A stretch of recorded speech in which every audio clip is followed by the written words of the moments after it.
All right, I believe we are now live. Currently running this Amtrak consist right here, the streetcar. We've got a really short freight train with a BNSF-9.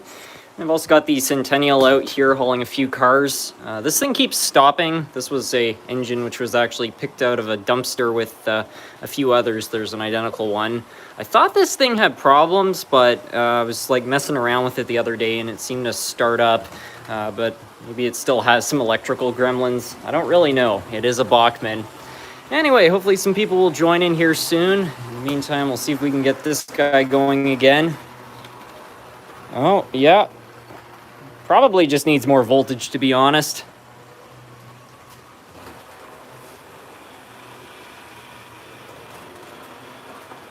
Seems to have improved things. SMT, how are you? I'm well, thank you. Brian, how are you? A whole bunch of people joining in. Welcome, everybody. I have a question. Well, fire away. I haven't even been here 1 second and the Bachmann has already been mentioned. Hey, it wouldn't be a live stream without it. Hello from Kingston. Oh, that's not too far.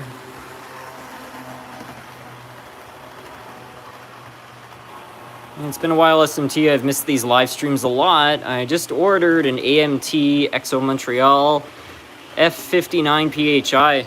That's pretty cool. I'm very tempted to find one of those myself. I've seen a couple of them out in Montreal. I was just at Steamtown today. Steamtown's an awesome place. I haven't been in a long time, but I was quite amazed. Greetings from Tampa, Florida. Hello from Vancouver, Cleveland, Ohio, Scotland. And people join in from all over the place. Yeah, so since the last live stream, there have been a few changes. First of all, I've figured out that this is an arrangement for the buildings, which I like. There's still some adjustments to do, but I've been trying to find a way to put these down on the layout, which is obviously different from the previous setup. And so far, I'm really liking this. So I think that I'm going to stick to something along those lines. And since the last live stream, I ended up rebuilding the outer loop right here because there's the figure 8, which was already operational. But it's good to finally have trains operating on this inside circuit again. I mostly did it just so I could film that final scene with the G-Scale -9 and the HO1 running side by side, which I thought looked kind of cool. But yeah, a little bit more activity on the layout, so I feel like that's always a good thing. Any good ice cream lately? I don't need a lot of ice cream, but Chapman's vanilla is pretty good.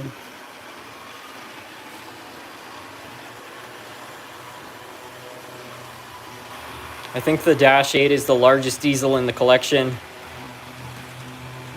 The G-Scale -9, yeah.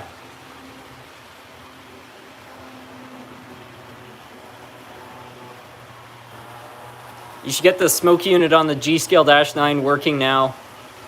That's going to be the goal. I didn't want to run it while I was downstairs just because this base is not perfectly ventilated. It's an older house, so I didn't want to smoke it out with that thing, but once I get it running outside, absolutely. I'll have to get some JT's pine-scented smoke or something like that. I don't know. It will be nice.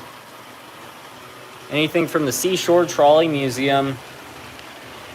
I haven't bought anything from there in quite a long time, but I did film a new video. I still haven't edited and narrated it, but last time I was on vacation, they were doing a special speeder day, which is basically where a local speeder club brings their sets to run them on the trolley line, and then, you know, they take people out, and in exchange, you give a donation to the museum. So me and my dad went out there, and yeah, we got to take a speeder ride up the line with this guy. It was really nice, and I filmed all that, so I plan on probably making a short, if not a small video of that whole experience. That was my first time on a real speeder. It was amazing.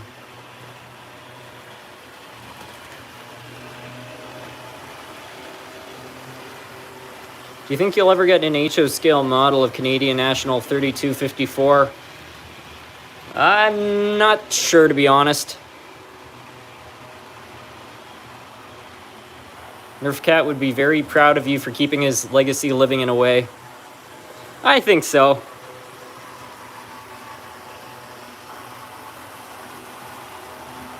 Since you now have a Metra F40 in your collection, you need to get some gallery cars for it to pull. Yeah, I agree. It would probably be good to get a higher quality Metra engine, but lifelike ones are very easy to fix, so it does have that going for it. SMT, did you get my email? I'm not sure. I just responded to a whole bunch of emails today, so you might have to remind me which one. I'm getting closer to having my G-Scale train set up. My backyard is almost ready. I'm kind of in the same boat myself. Since the G-Scale video, I ordered up a whole bunch of track and stuff. I've never built a garden railroad before, so it's going to be interesting.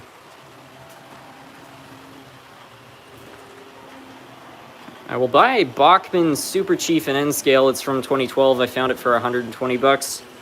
For an engine from 2012, that doesn't sound too bad. What do you think of Via Rail's modernization plans? $2 billion for the 45 hybrid battery diesel Via Rail passenger locomotives. I haven't looked into that too much. All I will say is that I'm really sad that the not the F40 PHs, but the P42s are getting retired, because I've always been a big fan of those, so I'm going to be really sad to see those go. They're actually supposed to be scrapping number 919, which is the engine I've had in HO scale since I was like 10 years old, so I'm going to miss that. But yeah, the new engines don't look terrible. I just don't really get why they're so insistent on putting a battery. Like, if these were if they're hybrid locomotives that pick up power from an overhead wire or from a third rail, I think that's a good idea. But putting a battery in a locomotive, to me, doesn't sound like a very good idea.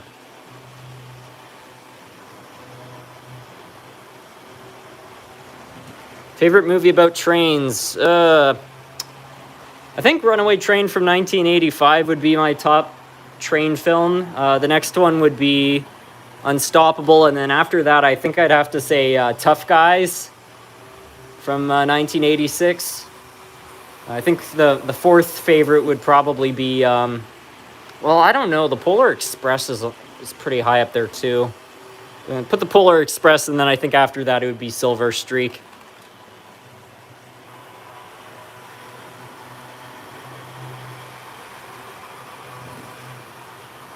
If cops don't use a battery for their cruisers, what does that tell you? Yeah, I'm kind of skeptical of putting a battery in so many things. I mean, yeah, battery works well for like a cell phone or a laptop, but full-scale machinery, I don't know about that.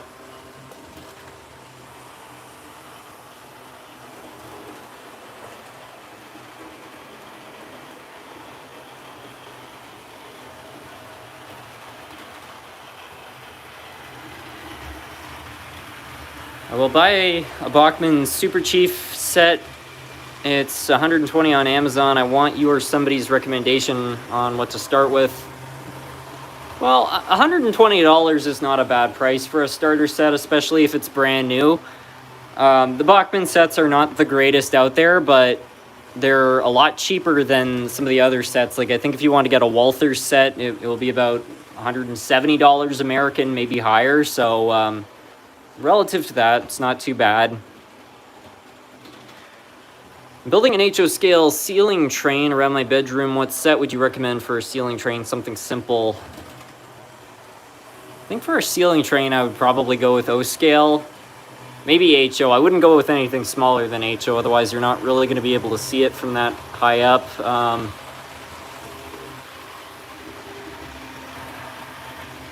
Yeah, I'd say if you're going to go with HO, just get a really cheap Bachmann set, something that's going to be easy to set up, or if you're going with Lionel, you can find post-war Lionel stuff incredibly cheap.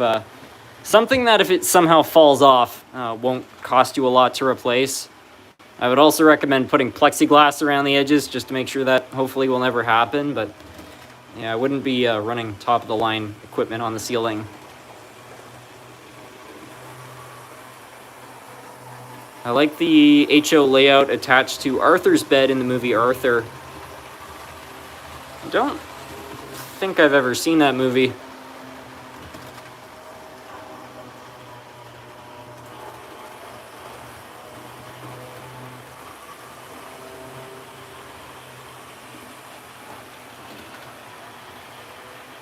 I finally got a big boy number 4015. Well, congratulations. That must be exciting. Somebody was telling me the other day that they found a Union Pacific big boy in G scale, and it was being sold for $12,000. And I'm sure it would be an amazing locomotive to have, but for that money, I feel like you could buy yourself a pretty nice used car. So, yeah, and unless you got the means, I would never buy something quite like that. What are your thoughts on the Reading Northern Railroad? They own and operate Reading 2102 and Gulf Mobile and Northern 425. I don't know a whole lot about the Reading Northern. I have seen a lot of videos of number 2102. I like what they're doing, but that's about, yeah. I like their equipment, but that's about it. I don't know too much else about the railroad.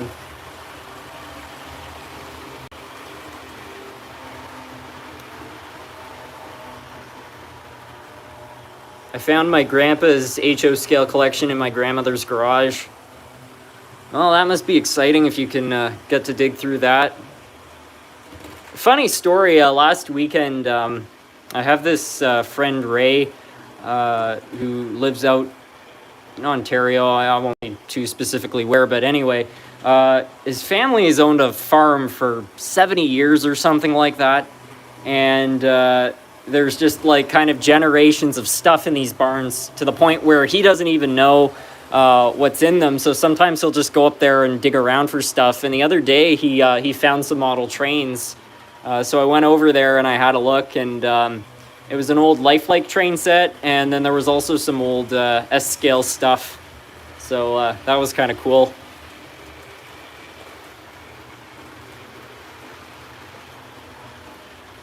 $1,200 will buy a lot of track train scenery for a smallish layout.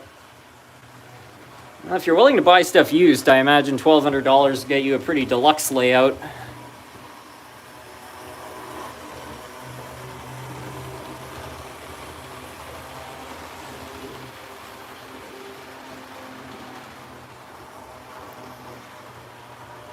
What do you recommend I start with?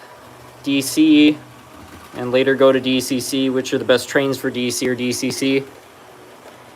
Yeah, I wouldn't jump into DCC right away unless you have a ton of cash laying around, because it is a lot more expensive. Just get yourself a basic DC set and just get a feel for the hobby, and then try to move on from it as fast as you can, because just running a train in a loop can get kind of boring. But yeah, I wouldn't go out and buy a DCC train set right out of the gate unless there's something that you really want specifically. Just get a generic set, get a feel for the hobby, and then move on from that.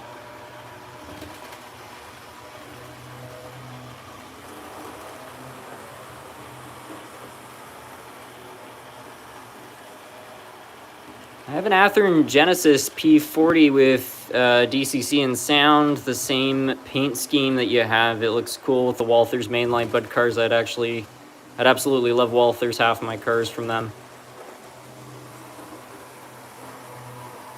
The problem with buying used, most of it is 30 years old. It's not necessarily a problem in my opinion. I like to look at things based on their condition and not the age. Because you can have something that's 30 years old and in mint condition, and then have something that's, 20 years old and it's falling apart. In fact, I've seen some engines that were maintained really badly. They're like 10 and they're already in pieces. But it is ridiculous when people are trying to charge super high prices for equipment of that era.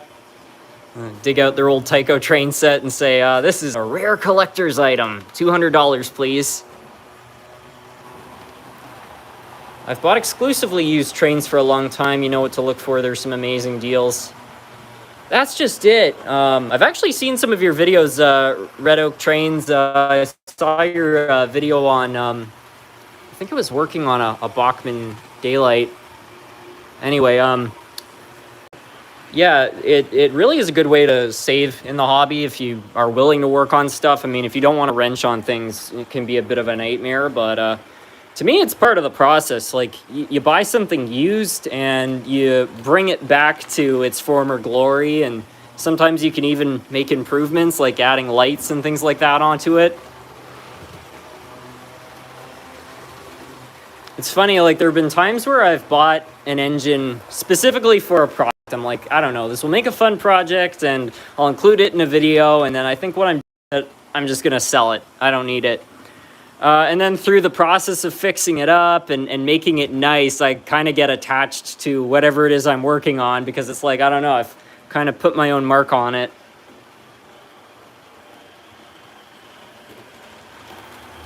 Whereas, like, I don't know, there's some brand new engines I've bought and I like running them, but I'm not... If somebody said you have to sell either this engine you've worked really hard on or this engine that you paid a lot more money for, I would sell the one that I paid a lot more money for. There's just not as much soul into it.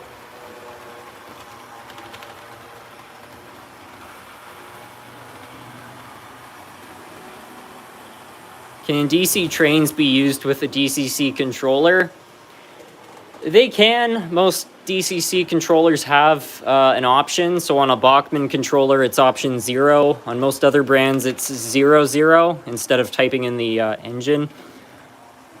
For really for older engines, it's not recommended. Almost anybody in the hobby will tell you you're going to destroy your motor. I put that theory to the test one day and didn't experience any failures. I think it has more to do with how the motor is maintained, but just be careful with it. Just make sure you don't have any overheating issues if you choose to do that.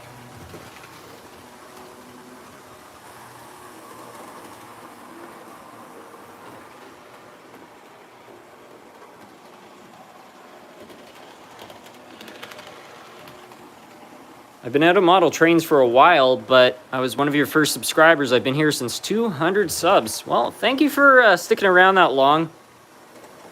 And I believe it because I can remember your profile from back then. Hasn't changed. When do you plan on building the full layout you showed when you moved into the new house? It's under construction as we speak. I mean, I was mentioning earlier in the live stream, I just got this line running for the first time in a while. It's not going to be an overnight process in terms of getting trains around the entire place, but yeah, the next goal is going to be running trains across this section right here with some sort of bridge setup, and then I hope to build something along here. Probably in the fall, but we'll see. I always have this habit of throwing too many irons in the fire.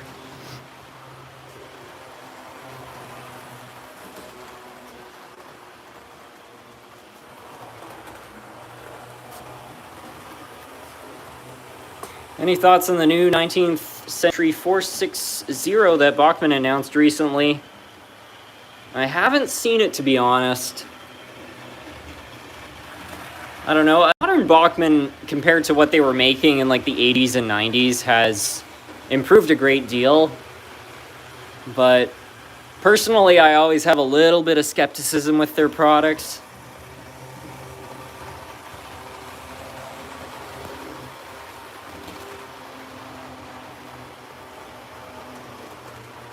I'm using Bachmann Easy Track for a massive oval around the ceiling. I can nail the track down. Some of the track won't move when I'm running trains. I'm going to use an old Bachmann power pack for it. That should work, you know? It's a good budget way of getting things done. Have you ever visited Rapido in person? I never have. I did see Jason Schron live in 2019 when he went to the Museum of Science and Technology, and that was really interesting because he shared a lot of insight on what it was like, you know, kind of starting a model railroad company up in the modern day. But that's about it.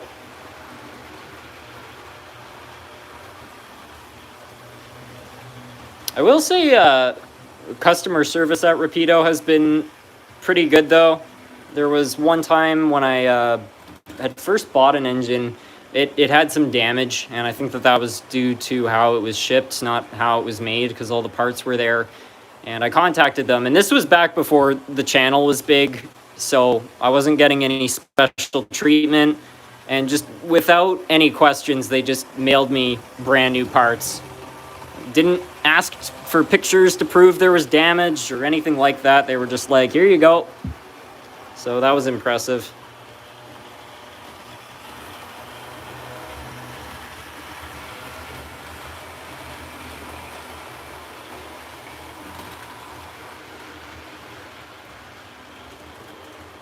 The seller I bought the big boy from has a lot of American stuff, so I'm going to get back and get more things. They have a Challenger too.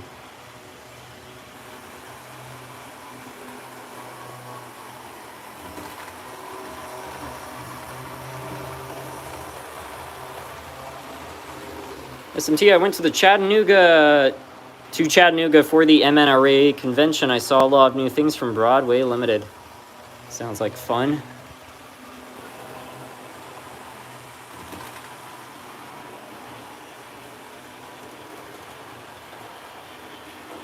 Are any of your engines running with pancake motors, and where do you get parts for them? If so, I own a lot of engines that still run pancake motors. Pretty much all, well, I have a lot of lifelike engines, so like all of this stuff, all pancake motors, a lot of these F units. As for buying parts, I usually don't. I buy these bulk lots of engines, and then quite often when you buy bulk lots, you get spare drivetrains. But truth be told, I don't find you usually need parts to fix pancake motors. Most of the time, if the springs are compressed, you can stretch them back out.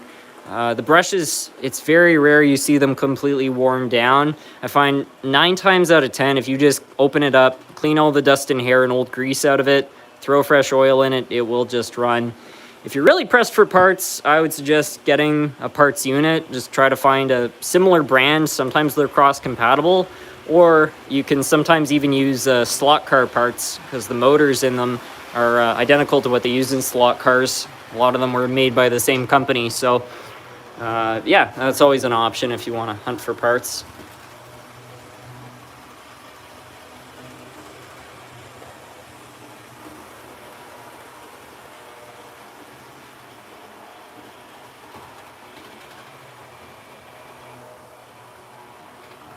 Where's the giant locomotive you did a video on a couple of weeks ago? I already moved it upstairs in hopes for bringing it all outside. I could bring it down here though. I'll plant it on the layout just to give everybody an idea of scale here.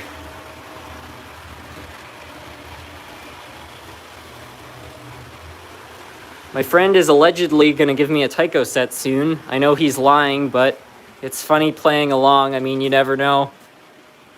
Well, Tyco sets are not that rare, so I don't know. If he says he is, he might mean it.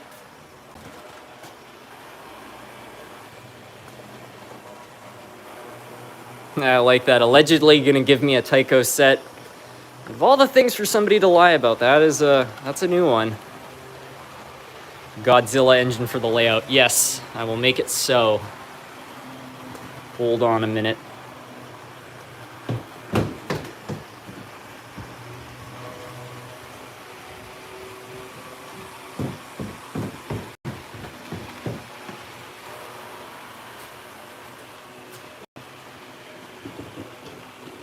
There we go. What do you think of that?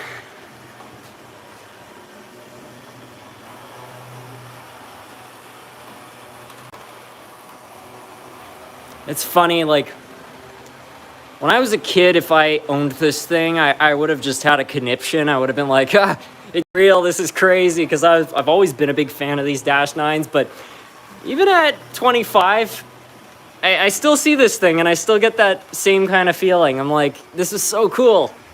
I can't wait to bring it outside. It's going to be so much fun.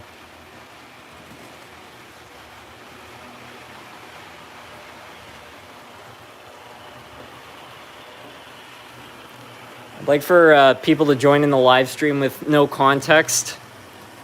Like somebody who hasn't seen the previous video, just being like, where did that come from?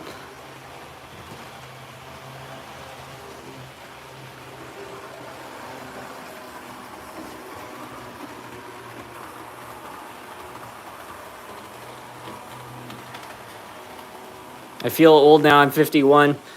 Well, you know, it's all relative, right? But a few weeks ago, my younger cousins, my aunt brought my younger cousins over here to see the layout. And, you know, they were like 10, 11, 12, right? And they were looking around, they were like, wow, all these mountains, it looks so cool. It reminds me of Minecraft. And I was like, oh, Minecraft, that's still popular. And they're like, yeah. And they were like, you play Minecraft? And I was like, yeah, I've been playing Minecraft since 2011. And they said, Minecraft has been around since 2011? And I was like, oh no, oh no.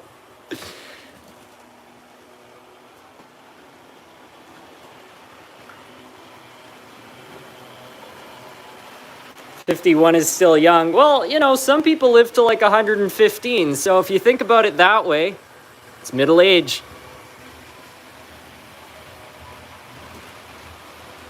115. Can you imagine being 15 years old and somebody says, you're going to live another 100 years? That is wild.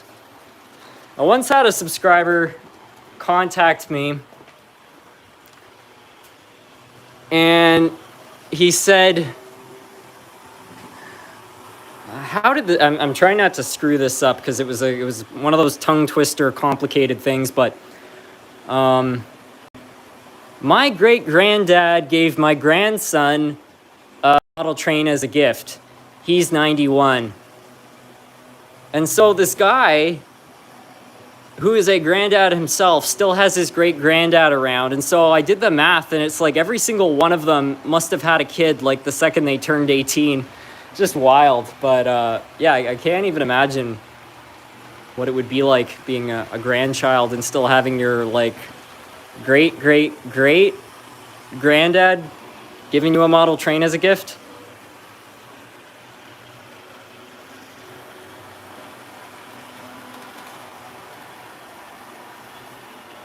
Age don't mean a thing, it's what you do with your life. I couldn't agree with that more. You know, I've got some grandparents, and you know, they still renovate houses and work on old cars and things like that. Like they, you know, they're still living really cool lives, and that's where I want to be. When I'm at their point, I still want to be just doing stuff. That's what it's about. Doesn't have to be as strenuous as fixing houses, but I don't know, just some kind of a hobby. Maybe model railroading. You're on the Polar Express. Yeah, I can make that happen.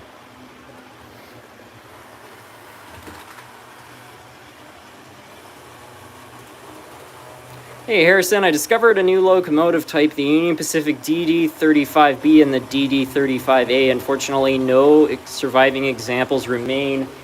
I know the one you're talking about. I don't know if I have one here, but yeah, let me see if I can find one of those. I thought I had brought one over at some point. Unless I'm imagining things. I don't know, yeah, I don't know if I have any of the models of them, but I know exactly the type of engines you're talking about. It's kind of like it's very similar to this, but it has a different cab. And you run a steam engine. Well, somebody already requested that I run the Polar Express, so absolutely. Run some British/Euro stuff. Yeah, I don't see why not.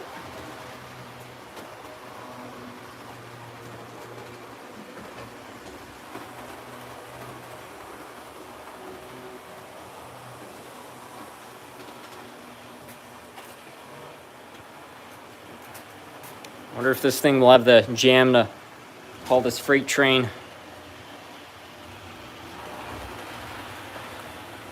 Do you have any older Lionel HO stuff? Yeah, I've got Lionel HO from every generation. I've got some Lionel HO from the 50s, some from the 70s, and, well, even some stuff like this, which is from present day. A lot of the Lionel stuff from the 50s was actually rebadged Rivarossi products, but I do have a few which were genuinely made by Lionel. Okay, let's see if we can get this thing to start here.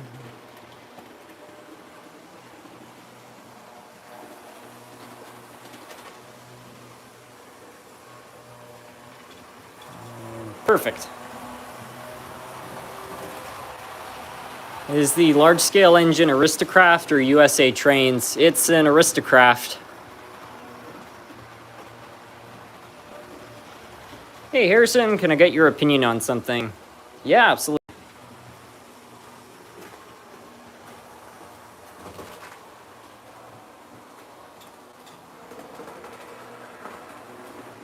The Polar Express was running fine and now it's having issues. Maybe I need to clean my track.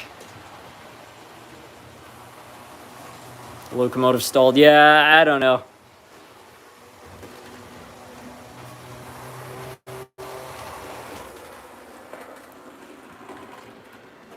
I think the Lionel engine just rolled right off the track. I'll set this up and we'll go investigate that. Actually, I'm not going to set it up, otherwise I'm going to have to stop all the other trains. So let's go figure out why it derailed.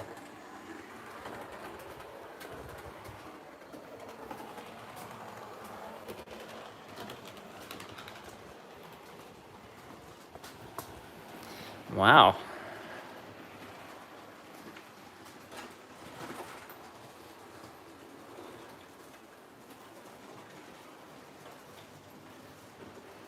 Okay, well, I don't know. Maybe I'll try running something else.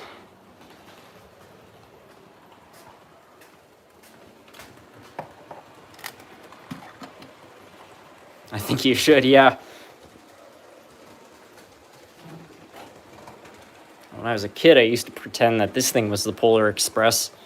It's probably more reliable. How the heck did that happen? I don't know. It's not very common for them to roll like that. Usually you just have a little derailment.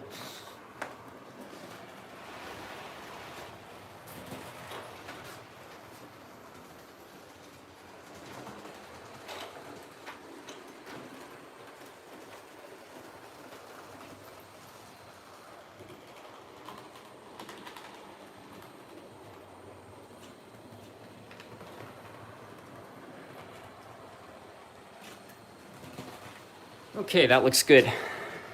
What happened to the old layout? It was dismantled and moved over here. A lot of it still exists, but it's just been reconfigured a little bit.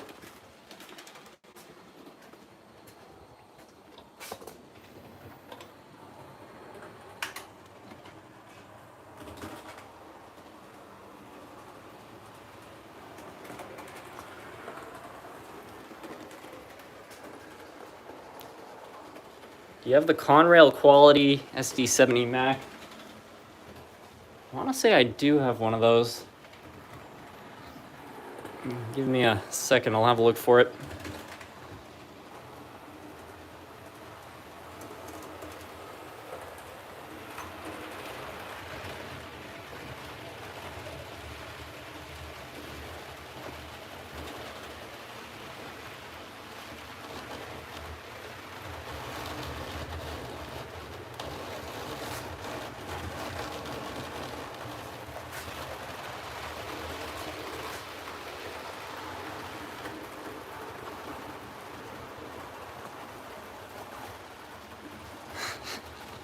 That British engine keeps kind of half derailing and then re-railing itself.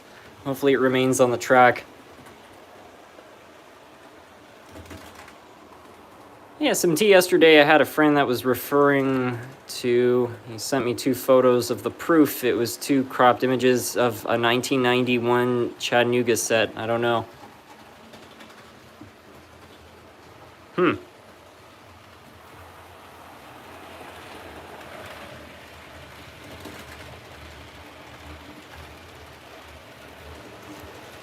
Most of my model trains are from the US, but I'm starting to collect British, Russian, and Japanese locomotives.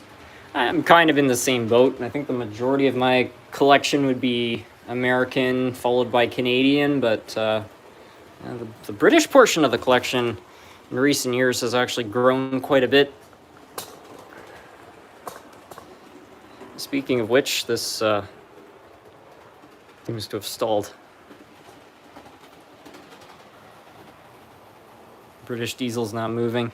I need to, I think, take this thing apart and do some maintenance on it, because ever since I got it, it has had that problem.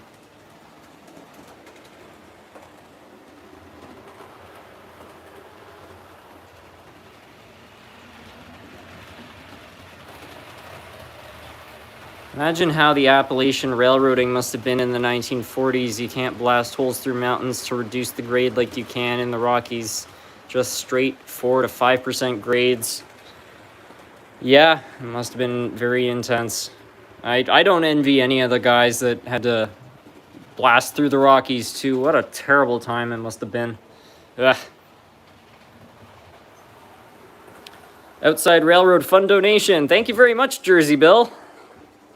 It will be put to good use. I just ordered some track for that, so yeah.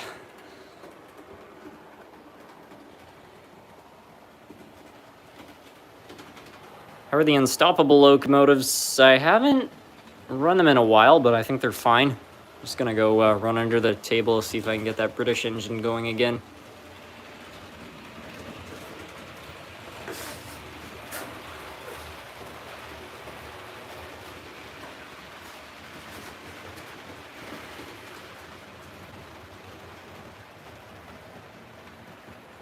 Are you only on YouTube? I have a TikTok and an Instagram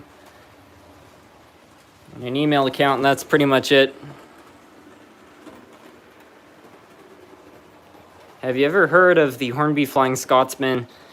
I think I own one of those.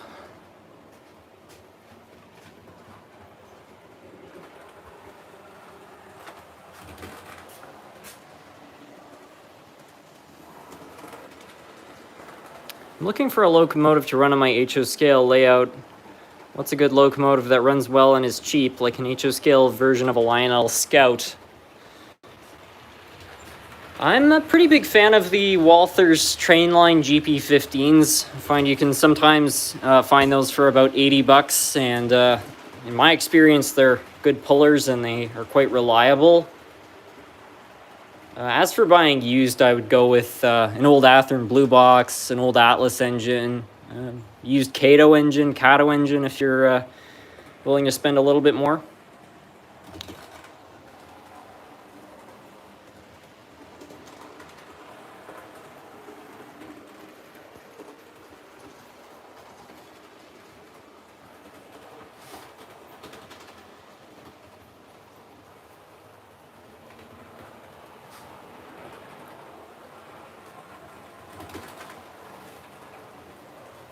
See if I can maybe get this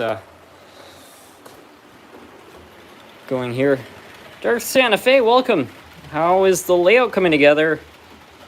Pretty well, I would say. I just got this line running again, and a few videos back I got the locomotive storage area all built, so pretty happy with it. Next project is probably going to be building a bridge here, or building a line around the mountain layout, which I'm pretty excited about.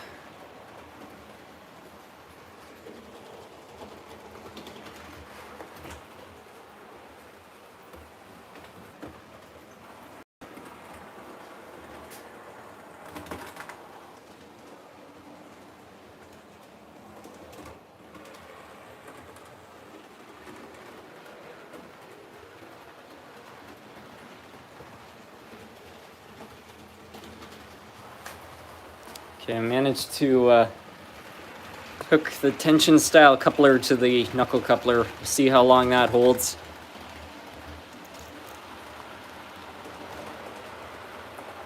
The flanges on British engines need to be adjusted to operate on North American tracks, otherwise they are too deep and prone to derail or worse.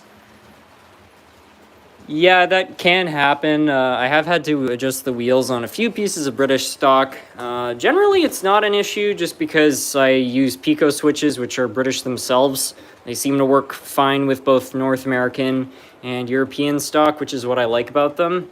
Although, recently I tested out Kato Unitrack, which is code 83, and their switches were cross-compatible with everything, so I think it mostly depends on the brand of track. North Santa Fe, nice. I'm hoping to finally expand my track work once I've gotten through a few more things. I've had the supplies for years now. Well, I'm quite excited to see that. I've been watching Darth Santa Fe's channel for an awful long time. I remember when I was like about 10 years old seeing that video with the quality comparison between Kato, Bachmann, and Lifelike. And I'm pretty sure it was the same general setup for the layout. Correct me if I'm wrong about that.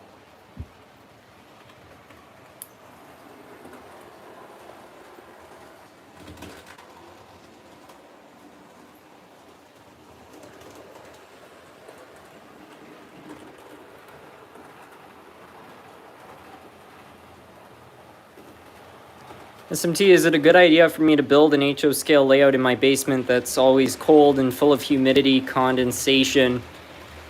If you can avoid it, I wouldn't in that case. If you have to, I'd probably invest in a dehumidifier because moisture is really bad for locomotives. It's bad for your track. It will oxidize all the contacts. It being cold is not really a problem. Because heat is not great for lubricants after a certain point either, if you are keeping your trains up in like an attic, for example. But yeah, definitely try to keep them away from moisture. That will give you a lot of problems.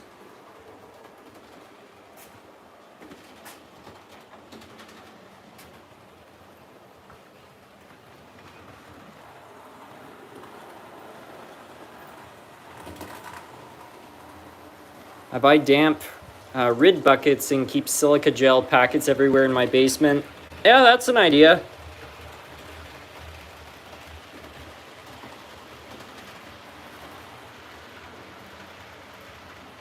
Does anyone remember the YouTuber Monster Railroad? He had a great layout. Yeah, I remember watching Monster Railroad back in the day. I don't think he's made any new videos since like 2020, but yeah, when I was younger, I was a huge fan of that video where he bought a huge junk lot of old trains for 80 bucks. I grew up with this content, and you see what's on this channel today. There's some linkage between the two. But yeah, I always liked Monster Railroad's sense of humor. I hope he comes back to YouTube. It would be nice to see his content again. How annoying is it to operate Tyco Horde Power Torques? They're not reliable, that's for sure. Usually the problems that they have are pretty easy to fix. And once you learn how to fix one, you've basically learned how to fix every single kind, because generally they're all the same drivetrain, just with a few modifications for each locomotive. So if you're willing to wrench on them a lot, buy one. But if you want something reliable, stay away from them. They're not going to be that way. Hey there, SMT. I have a question. I'm looking to build a layout that isn't large like yours and not too small. It'll be my first time, and I'd like to get ideas on building my first layout. Well, what I would recommend for building a layout is at least build it 4 feet wide, because 4 feet is enough to put 22 radius curves, which, depending on the type of equipment you want, it's going to be pretty much able to operate everything. Even a smaller engine is just going to operate on 22 radius better than it would on 15, for example. And then for the length of the layout, I would probably have a minimum of about 6 feet. Any smaller than that, you kind of sacrifice how many switches you can fit. But another option is, if you don't want to build a standard rectangular layout, is you can just build your layout to fill out your room. So instead of having a layout in the center of the room, you build stuff along the walls, kind of like you see right here.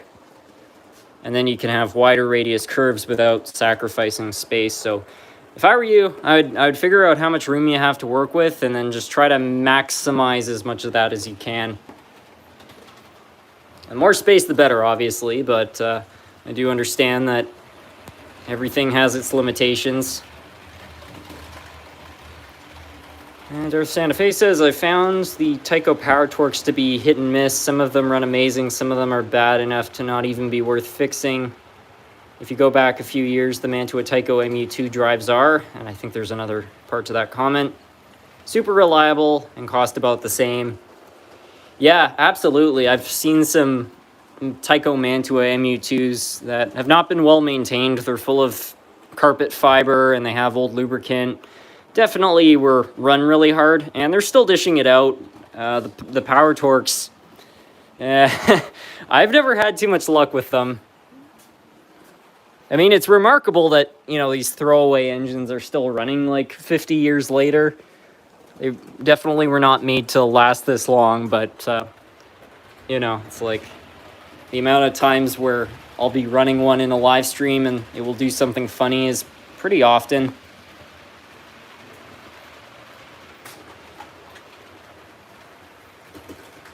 Let's invite some of that chaos into this live stream.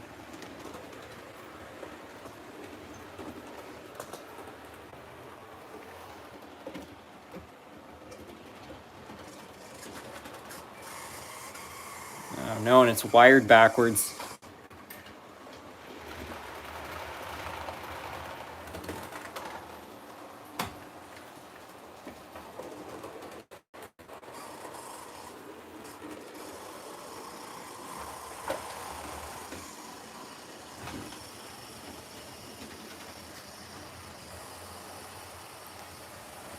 MT, do you happen to have any speed lettering Southern Pacific SD40s in your collection? I don't think I do.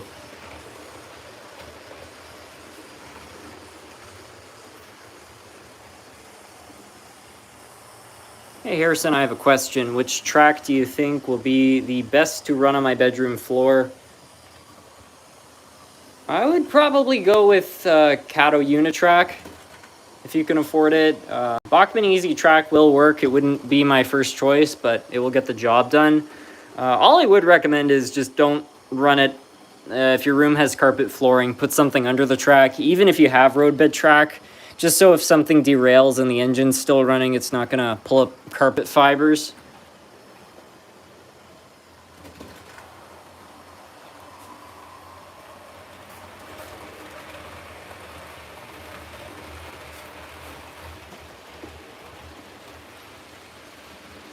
Tyco is moving awfully slow. I really hope it's not burning up out there. How do you feel about Athearn model trains? I'm a pretty big fan of Athearn. They're older engines from the 50s all the way into the 2000s. You know, pretty much the yellow box era had some good stuff. The blue box era was amazing. I know some of their early ready-to-roll products from China were not very well made, but personally, most of the ones I've had have been quite reliable. So overall, I'm a pretty big fan of them. A Tyco might be burning. You might want to exchange it. I'll let it make its way back here. It's not too far.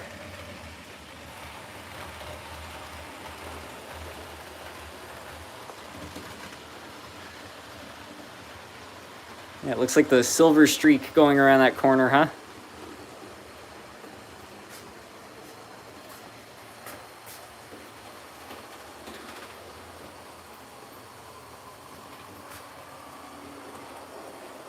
How do you feel about Tyco trains? The older Mantua ones from the 60s are pretty good. They're not perfectly reliable, but for what they were being sold for at the time, I quite like them. A lot of the time you can fix them. As for their kind of 70s to 90s era stuff, which was things like this, the Power Torques, they're a lot of fun. I really like that they made a lot of cool sets like the Golden Eagle and the Silver Streak, and yeah, there's a whole handful of others out there. But from a reliability standpoint, they're not that great in my opinion. So are they fun? Yes. Are they something you'd want to count on? Probably not.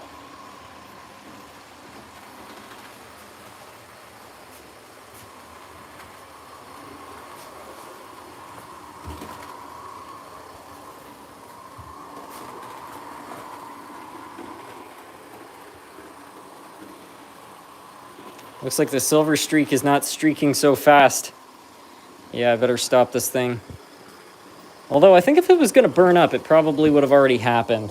Let's give it a little smell here. Yeah, it doesn't smell like the windings are burning up. I don't know. Give this thing a 5-cent overhaul, throw some new oil in it, I'm sure it will be right back. Yeah, if this thing was burning up, I think I would probably would show some bigger signs.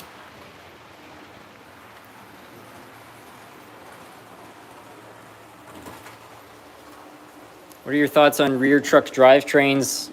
Do you mean like tender drives? There are a few out there that are relatively well made, but generally for steam engines, I prefer for the drive to be in the actual locomotive. I just find they're more reliable that way.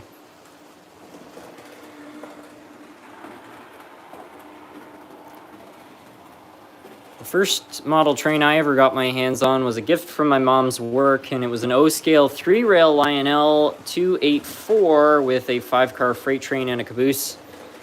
Sounds like quite the set to start with. You run the T1. Yeah, I think that will work. I'll try to run it on the inside circuit and see if that works. My name is Paul. I'm one of your biggest fans on YouTube. I'm into N-scale. I have an N-scale Shikansen. This is my first time on your live stream. Well, welcome, Paul.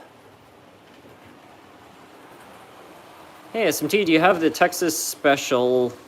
Also, what kind of track is best for carpet? No kind of track is good for carpet. I don't think I do have the Texas Special. It's one that I would love to own at some point, but I've never found one at a good price. But yeah, as for laying out track on carpet, definitely get road bed track and put some paper under it or something. Just keep the fibers away from the track. It will save you a lot of headaches down the road.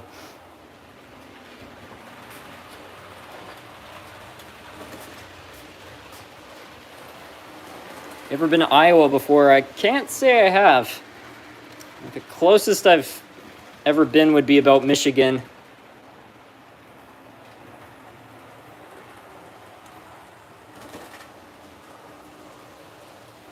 A few sparks and a whiff of ozone in the air. And the lamp sparkled to life. You're a legend if you get that reference.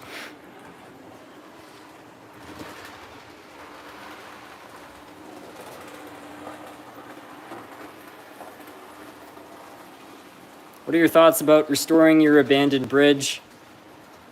Well, if you mean restoring as in adding it back on the layout, that's going to happen. I don't see why not. If you mean like literally restoring it to what it was, I don't think I'm ever going to do that. I mean, if you watch some of my older videos, the abandoned bridge was actually an active bridge on the layout, which was genuinely abandoned. So I just tried to decorate it to kind of, I don't know, tell that part of the story.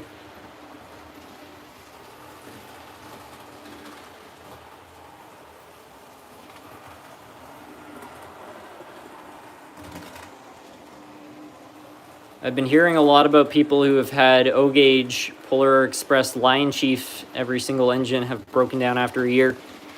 Yeah, I've heard a lot of bad things about the reliability of that myself. I'm really hoping mine does not do that, but if it does, I think I'm going to replace it with a Rivarossi or something.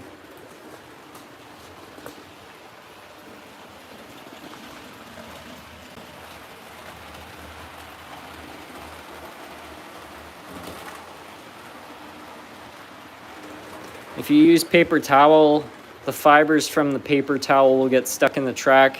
Yeah, that can happen in the joiners.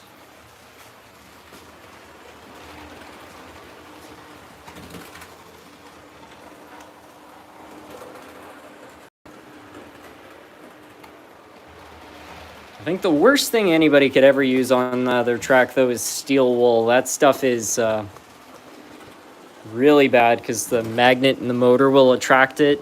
And it's amazing, those little fibers, they'll work their way in there and they'll cause all sorts of trouble. I learned that lesson many years ago the hard way. Thank you for answering my question. Yeah, no problem.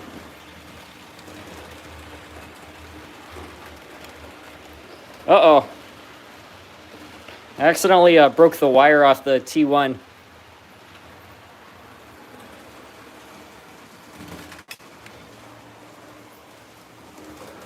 Well, I guess we'll have to fix that.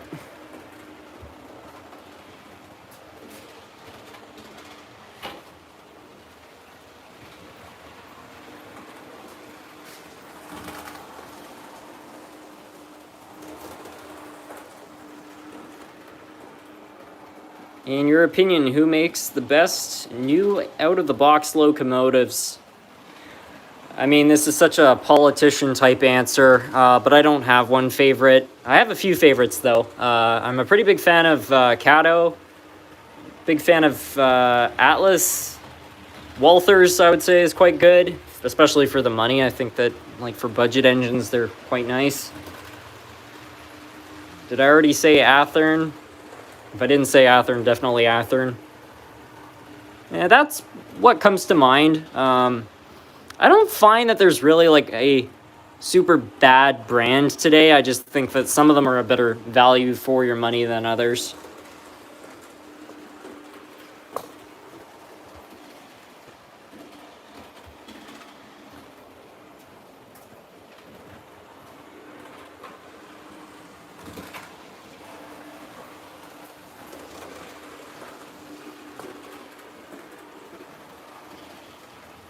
I'm volunteering at the Whistle Stop Toy Train Museum 1 week from Monday. That sounds like fun. I picked up a Walthers SD60 DCC and sound for like 150. I agree with you. Yeah, those things apparently, according to a couple guys I know who run some train stores, are selling like hotcakes, and I can see why. I feel like they're pretty well detailed, and I have a bunch of older Walthers engines. They've never given me trouble.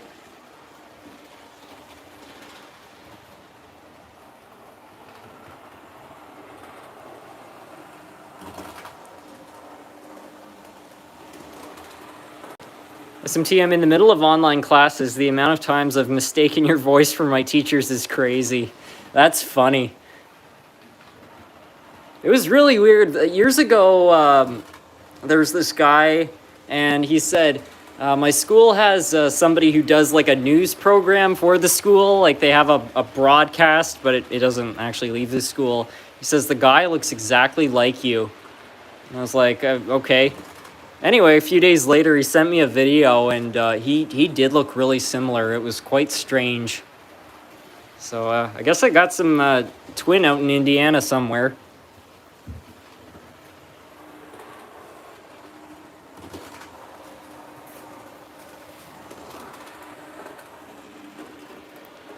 Darth Santa Fe, I've just fixed a couple of Katos that were run daily without fresh oil for 10 to 20 years. The owner decided they were broken after that. All they needed was a little bit of fresh oil to run perfect again. I'm not surprised to hear that's all they took. A lot of them are very well made. I think the only Kato, I still don't know how to pronounce it right. The only ones I'm a little bit skeptical of are the newer split frames, because they've got motors in them that are like the size of a Tic Tac.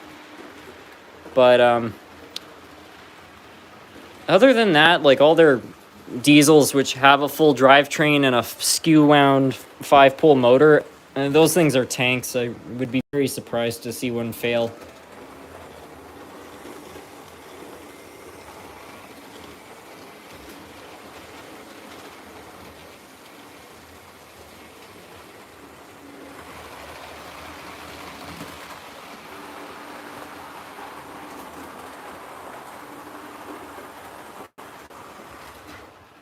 I think this engine's wheels are a bit out of gauge.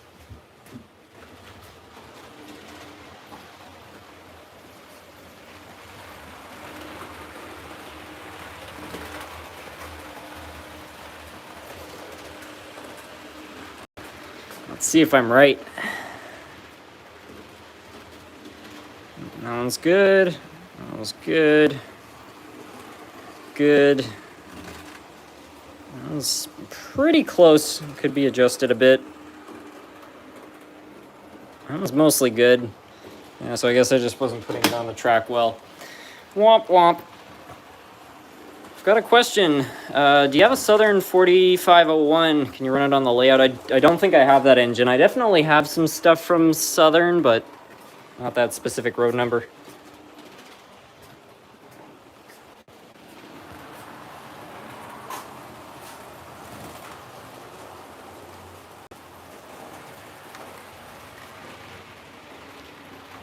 I had acquired some Kato N-Scale for almost brand new for cheap. Would it be worth investing in it?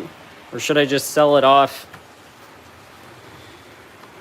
Well, I wouldn't let money really be the deciding factor in that. I think it should depend on whether or not you actually like the stuff or not. Because, you could sell any part of your collection. It might be, nice to have that extra money. But, there's a lot of parts of my collection somebody could offer me $5,000 for, and I wouldn't sell it, even if it was worth more than I bought it for, because the engine means something to me. So, if you like this stuff and you want to run it, absolutely dump more money into it. And it's not really a risky investment because you can probably just sell it back off if you're getting it at a good price.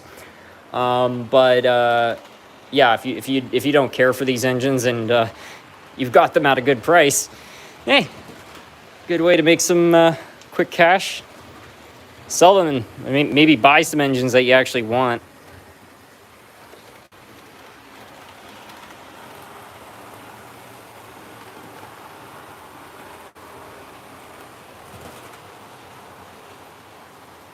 Where'd you get the new buildings? These are all off the original layout. I just moved this one temporarily over here because I'm just messing around with kind of how I want to lay this out. But yeah, just rearranging things, and I'm liking this format so far. There's also some extra room here, and I got a Walthers kit for, I think, $1 million. So there's going to be some more stuff added on there. What's with the huge BNSF? I was hoping somebody was going to ask about that. Yeah, I bought this in my most recent video, and I have plans to build a garden railroad, so it's going to be the star of that. I remember I went to an event a long time ago. There were these two girls selling model trains. I got a Tyco Spirit of 76 for like 500 PHP. I don't know what that is. Should have gotten the Bachmann set.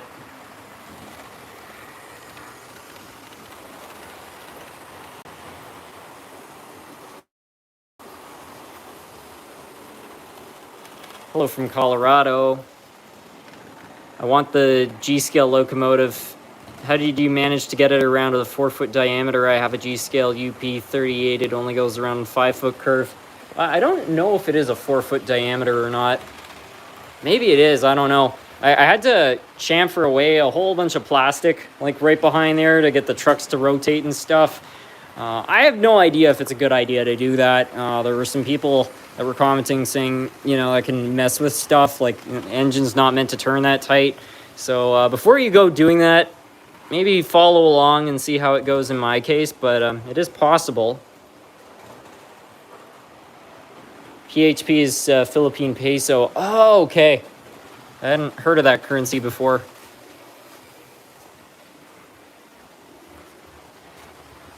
I have no idea what 500 Filipino pesos are worth compared to an American dollar. Mine works okay at 5-foot diameter. Oh.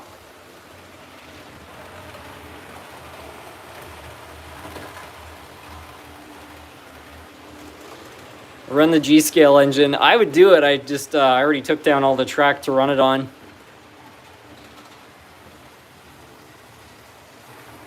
I don't think you answered my earlier question, but what do you think of the IMAX film Rocky Mountain Express? I never saw it. I've seen trailers for it, but that's about it. As for the other question, though, if you want to throw that back in the comments, I'd be happy to answer it. That's about... Whoops.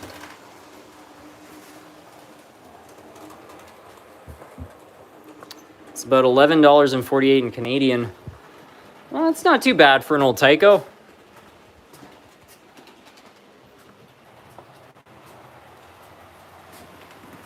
And in American dollars, that's probably like $9. Pretty good deal.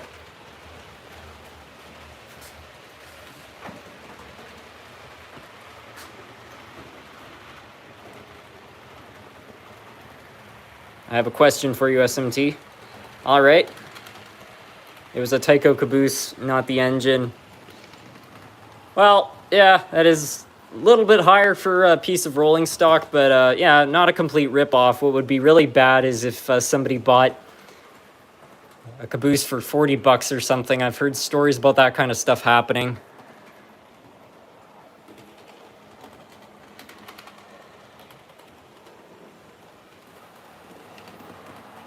I've been 3D printing HO scale intermodals.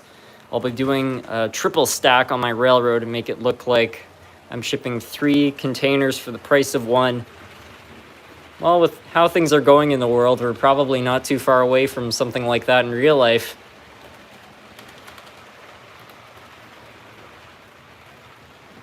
I think Rapido made a video recently where they had like five stacks.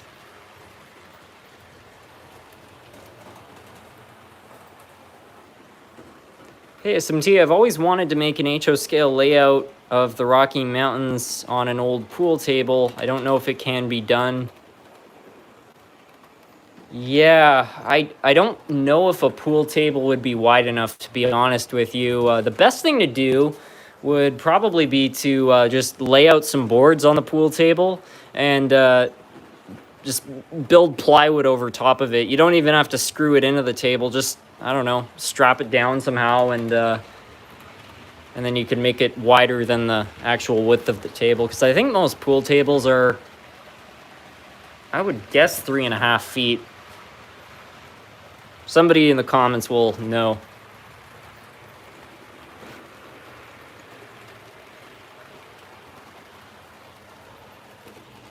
An N-scale layout could work for a pool table. That's a good point, especially if you wanted to recreate the Rocky Mountains. It's going to be a little bit easier to scale it down.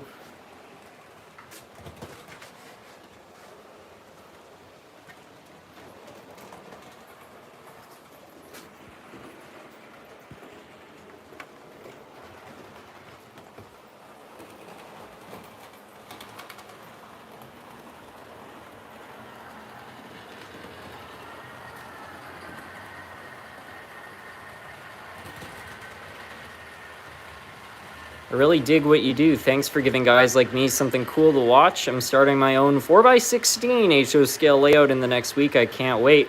Well, it means a lot to hear that, and I think a 4x16 is a great size of layout to work with. It's definitely enough space to build something pretty cool. So at that point, imagination and money is pretty much the only limit.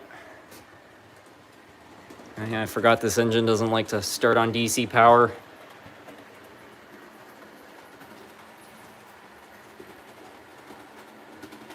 Have you ever played Derail Valley? I've seen footage of it. I've never tried it myself.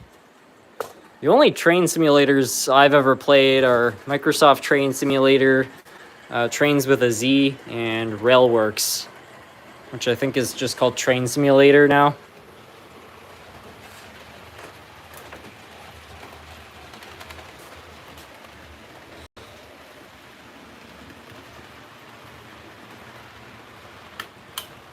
Where can you buy a DCC controller for a reasonable price?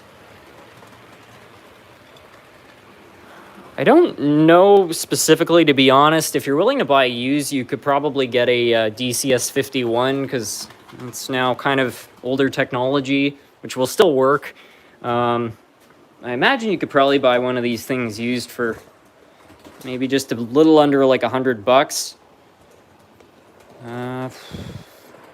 Somebody's saying DCCX. Yeah, I don't find that DCC and budget really go together that well, but I would say buying used is probably your best bet. I don't think that there's a really great, cheap DCC controller that's brand new, unless you want to build it yourself. Got any plans for your Z-scale train? Nothing at the moment, but it's something I'm going to have to get back into. I've gotten a DCS51 off eBay for less than $50. Keep an eye out. You can score a deal. Well, yeah, there you have it. That's pretty good. Cheapest DCC is Bachmann. Yeah, I mean, I had the Easy Command controller for a while, and to be honest, it wasn't a bad controller. It never let me down. It was perfectly reliable. The only thing that I didn't like about it is that a lot of people, if you're buying a used DCC engine, they program their locomotive to the road number, and Bachmann's original command control system only allows for single digit addresses. And in order to reprogram them, you'd have to type in that address, which you couldn't do because it's a single digit address. So that was the only thing I really didn't like about it. Whereas the DCS51 I find is pretty good if you need to do programming, if you need to adjust the CVs. It's a little bit of a pain in the neck having to set up a spare track and then wire that in, but it gets the job done, and that's why I prefer it. Because in my opinion, if you're going to get into DCC and you get the easy command system, you're probably just going to want to upgrade it at some point in the future anyway. And so it's like, I just don't understand. I'd rather buy a used DCS than buy a new Bachmann easy command.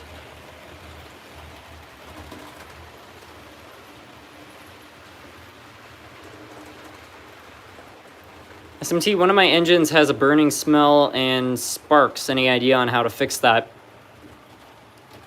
Well, sparks can be two things. If the engine hasn't been serviced for a while and it's pulling a lot of amps, sometimes as it runs around it will generate sparks. Could also be a sign of a short circuit. So if the engine, when you're giving it full power, is moving really slow or not moving, or it slows down when it sparks, there's something in there making contact that shouldn't be. Otherwise, it could just be due to it having steel wheels. A lot of the older Atherns have steel wheels, and as they run around the track, they ionize the air and they cause sparks. It's just a natural part of them, and the sparks will create an ozone smell. That's not a problem. It's not very good looking, but sometimes you can buy replacement wheel sets for the older blue boxes, so yeah.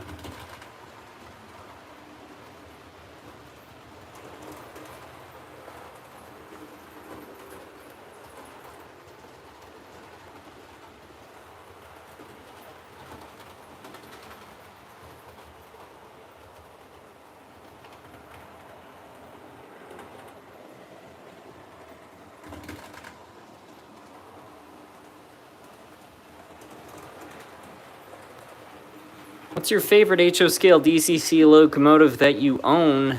How's the sound? I think my favorite DCC sound engine is my Athearn P42. It's great sound quality, and it's loud. And what I really like about that is it actually makes it sound like when you're blasting the horn like it's a real train. I find when these things are too quiet, it's just, I don't know, it doesn't give that authentic feeling of a train approaching.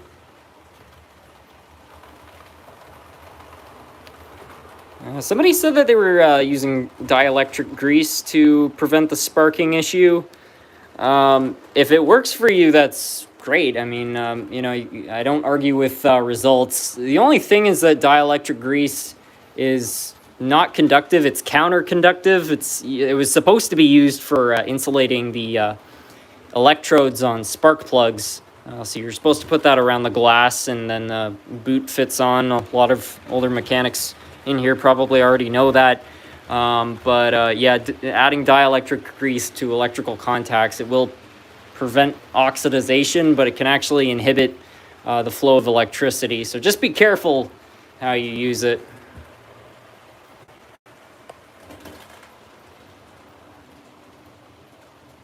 Can you run a cheap engine and an expensive one on the layout at the same time? Yes, absolutely. I'll get the VIA engine I was just talking about running on the layout, and I'll find some cheap old junk to run beside that. It'll be a good time.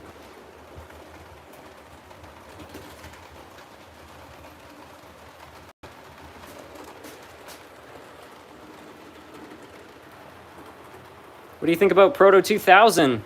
I like Proto. Their older engines from the late 80s and early 90s were a little bit notorious for having a gear switch split, and I've seen that myself on quite a few of them. But the wheel sets are replaceable, so there is a solution, and they're pretty much just Athearn Blue Box clones. They're just better looking Athearn Blue Box engines. Not as high quality, but you know, still a very good platform, and they're such good knockoffs that you can actually sometimes swap parts between them.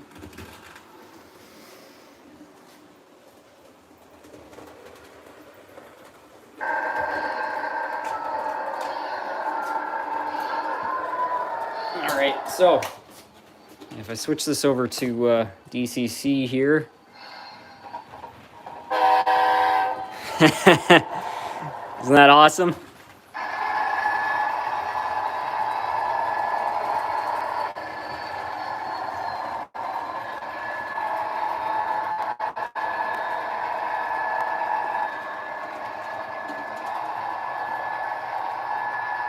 What's your opinion on Handfly, MDW, or Eve model trains that are online stores right now? They seem to use model power tooling. I mean, they're pretty much just that. They're just old model power engines being made again. I bought a set, I want to say about a year ago, and I wasn't super impressed because right out of the box, the rail connector didn't work. Which personally for me is not hard to fix, but for a beginner that could be pretty disappointing. So they have some quality control issues. But as for the locomotive itself, it seemed to run fine. I still have it and it's still operating okay. So I don't know. If they can make those things for cheap, I'll give them a little bit more credit, but they've got some ways to go. Just gonna mute the Via because as much as I love this sound, it's a little bit hard to hear yourself think over it.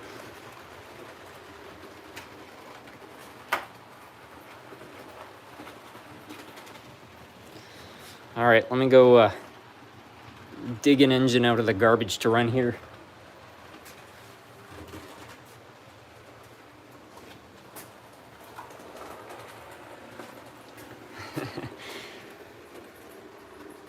What's that character from the Muppets that lives in a trash can and is green? A lot of the fans who grew up in the 70s will know who I'm talking about, but this engine reminds me of that character.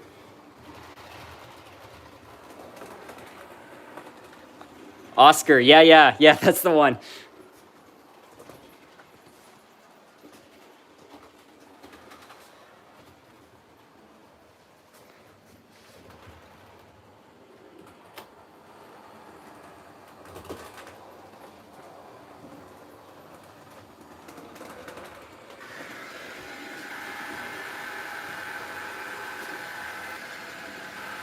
Is the engine a professional one?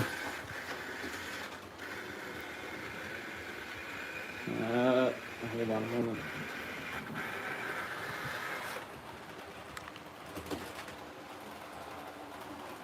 Oscar the Grouch, the guy from Night at the Museum too? I don't get the reference.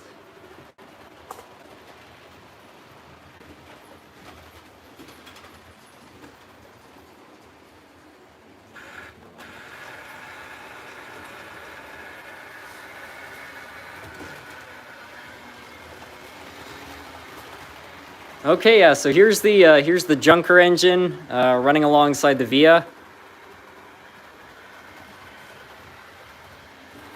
As bad as this thing looks, it actually runs pretty well.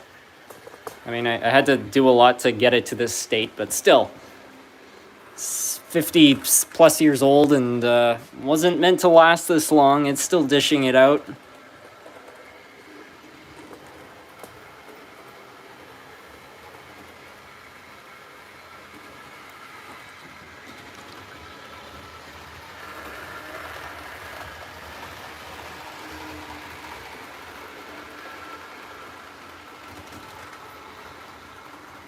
Hey SMT, how are you doing today? I just got my first job at a hobby shop fixing model trains. Thank you for inspiring me to do this. Well, that's great to hear. That sounds like a fun job. I had actually tried to get a job at a train store doing repairs, but it turned out the drive, which was like 50 minutes, was a little bit too long to make it worthwhile. But I'm so happy to hear that through these videos you've decided to take that up as a career.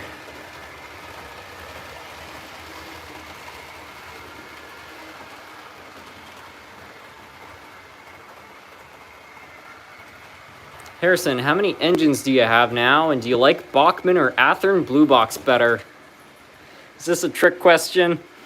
No, without a doubt, it's Athearn Blue Box all day. I'm obsessed with those locomotives. They're cheap, they're reliable, they don't let you down. As for Bachmann, a lot of people say I'm a Bachmann hater, and I mean, I can see where that idea comes from. I don't hate all Bachmann engines. They've made some fine things. They just sometimes make stuff which is not very well made for the money, in my opinion.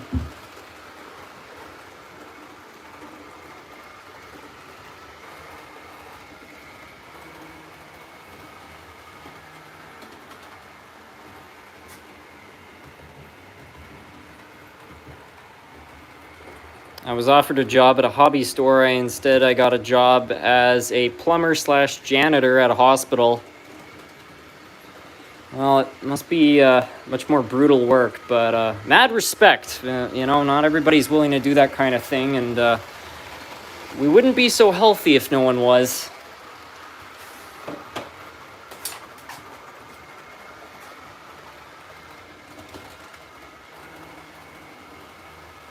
Bachmann is kind of hit or miss. The hits are hits, but the misses are expensive. Yeah, that pretty much sums it up.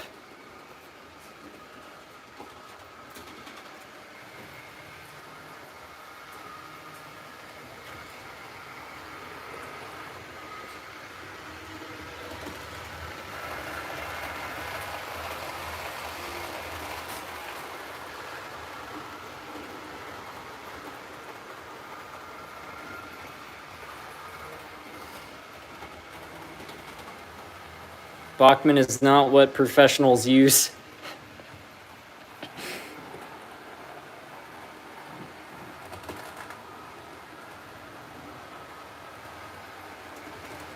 I don't know. I mean, I don't even know if I'd consider myself much of a professional running stuff like this, but if I did want a Cadillac of HO scale trains, it wouldn't be where I'd look first for something. SMT, do you have the Amtrak that had the spider nest in it? I think I still do. I don't know where it's at, though. Might still be at my parents' place.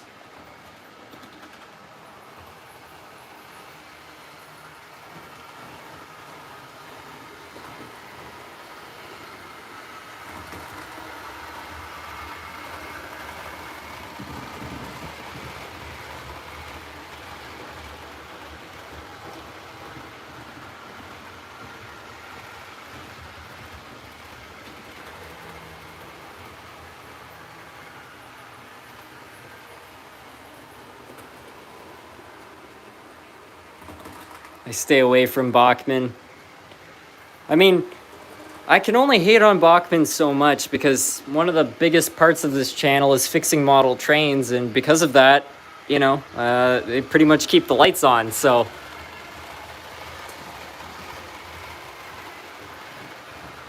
I saw the big boy last year, it was fun. At some point I'm gonna have to get out to see it operating.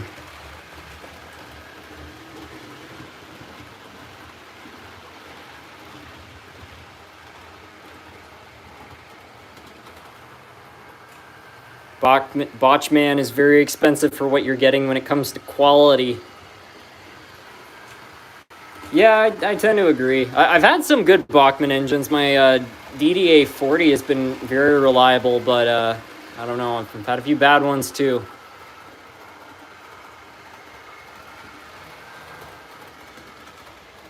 My friend was not accepted into the Modular Railroad Club because she doesn't have professional grade equipment like Athearn, Atlas.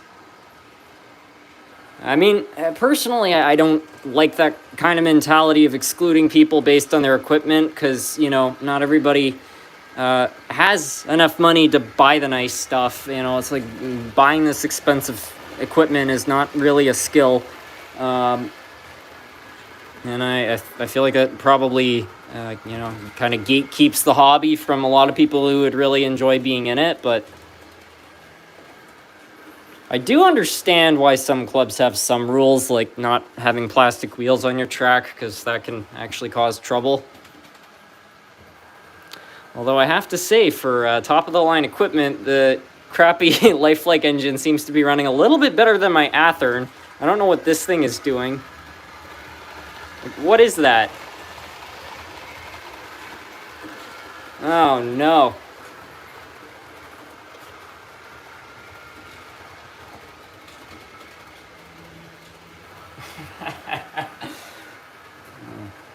Does this thing have dirty wheels or something?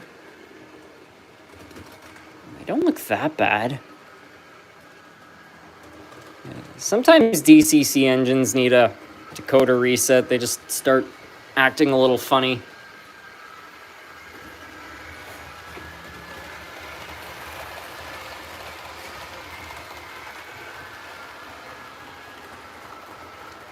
I put my Arbor Models 040 next to one of the ultra high-end model club any day. Yeah. That's one thing that I will say about the train clubs in my area. There was one that had a lot of rules, but one thing that I really liked about the club is that they didn't have any rules in terms of location. So your equipment could be from any era.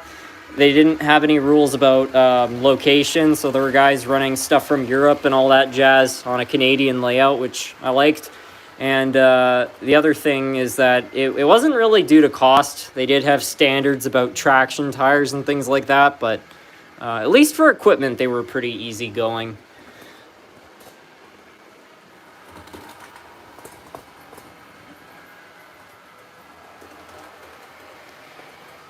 I used to use it myself, but is 70% rubbing alcohol safe to use for cleaning track and pickup wheels? If you use some on your track or to clean your wheels, it's not necessarily gonna like destroy anything that quick, but there is a lot of water content, which, as I was talking about earlier, moisture is not great. And rubbing alcohol in general, the alcohol itself, it will break down carbon deposits and oil deposits. So if that's what's preventing power from flowing, it will get the job done. It will clean that stuff off. What it will not do is remove oxidization. So if you have track or wheels which are heavily oxidized and you try to clean them with rubbing alcohol, it's not going to make it any better. If anything, it's going to make it worse. So yeah, it can be used maybe occasionally, but it would not be my go-to.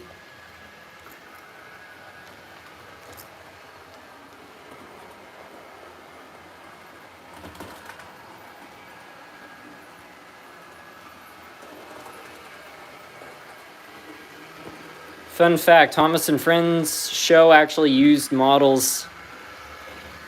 Yeah, in the 80s and 90s they did. I think after the 2000s they went to CGI, but when I was a kid I had the original episodes on VHS, and yeah, it was so cool how they were using real models to create that. Amazing effort. I'm sure it must have taken a lot to put each episode together just with the scenery alone.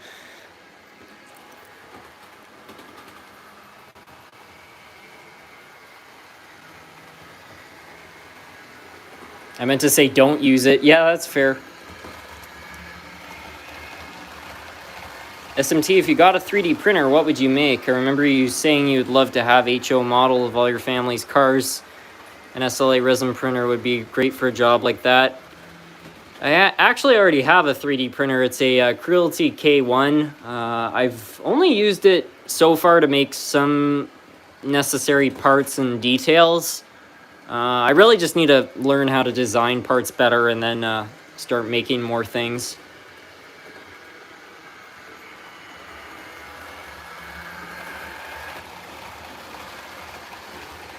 My favorite track cleaning item is a soft piece of wood or a pencil eraser. Yeah, that's fair.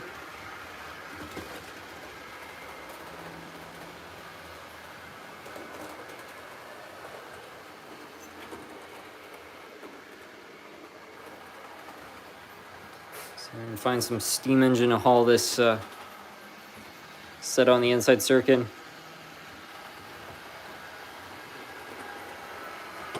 Thomas and Friends uses 1-to-1 scale for excursions, that is. I was too young to remember, and nor did I go there, but in the early 2000s, they actually brought one of those 1-to-1 scale Thomas engines to Ottawa, into the local freight yard. I've seen pictures of that.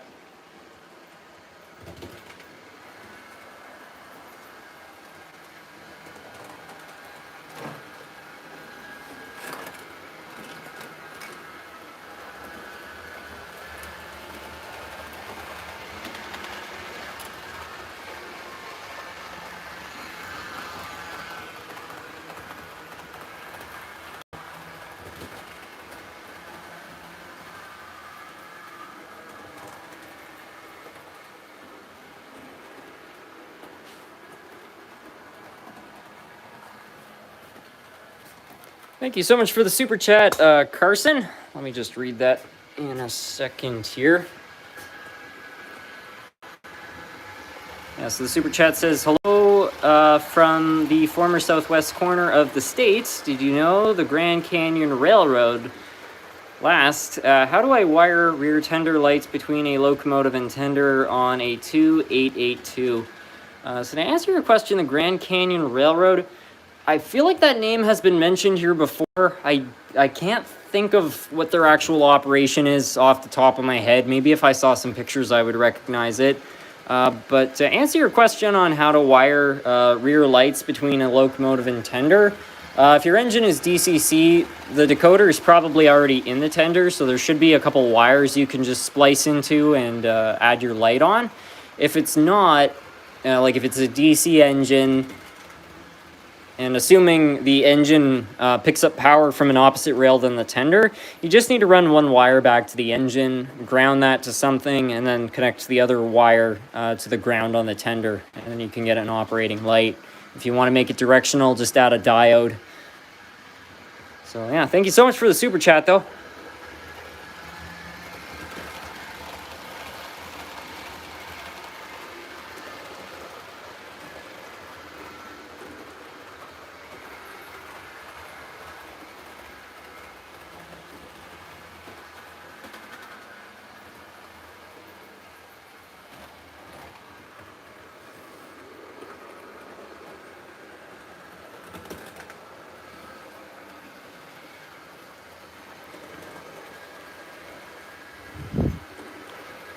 Alright, so unlike the usual, today we're actually going to be running something nice on the layout. This is a brass, what is it, 2102.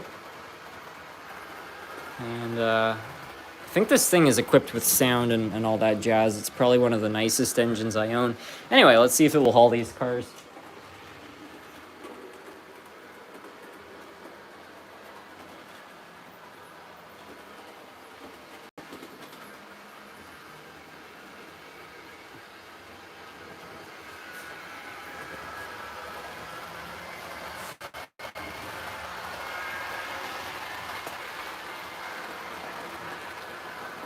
So far it's not moving. I think that it might be programmed to the actual road number. Let's see here, 4308.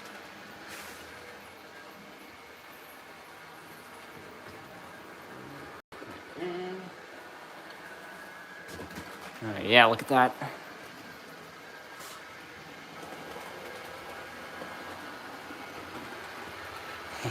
Yeah, there we go.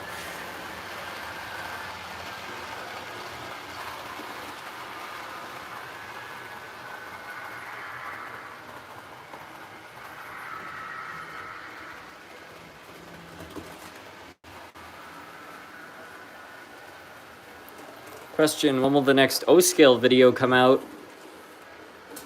I don't have an exact timeline, but the good news is that I now have all the O-Scale stuff moved over from my parents' place to here, so it's just a matter of finding a good place at this location to set it up. Any new updates to the house? Not much on the inside, but I think I mentioned in some previous live streams that there's an old gardening shed that I was hoping to convert into kind of a hangout area, and it's going to involve the garden railroad. So that has now been completely cleared out. There was a ton of old scrap wood and garbage and stuff in there. That's all been hauled away.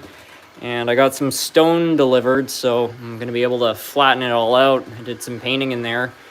And yeah, anyway, I can't wait to get the Garden Railroad operating in there, because I think it's going to be a fun part of the, I don't know, channel's history, building a Garden Railroad and also building this cool outdoor patio area.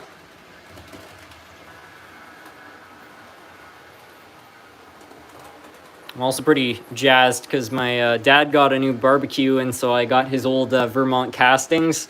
It's in terrible condition, but I think with a little bit of welding I can dial it back to life and be able to be cooking up burgers, running trains.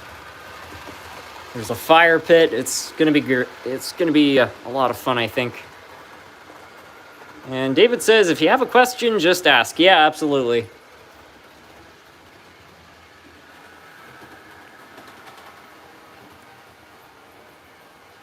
Hey, SMT, just asking, do wacky colored American steam engines make any sense? I'd like to make a series involving Dandy's World. The only one I could make it is having colored engines. Well, I know that like in England and stuff, it was more common for the engines to have different colors, but older American engines, if you mean, especially if you mean like literally an American engine, like the type of locomotive, were very colorful.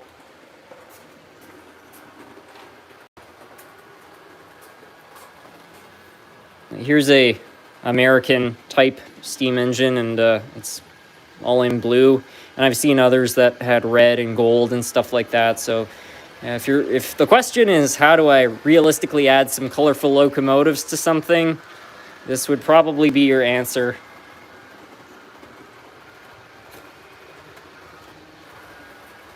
There are some other famous American steam engines that were quite colorful too. The Southern Pacific Daylight is a pretty popular one.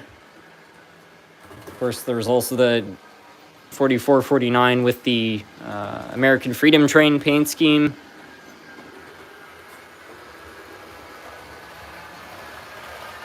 There's definitely some other famous American steam engines that had color too. I'm sure some people in the comments will mention some.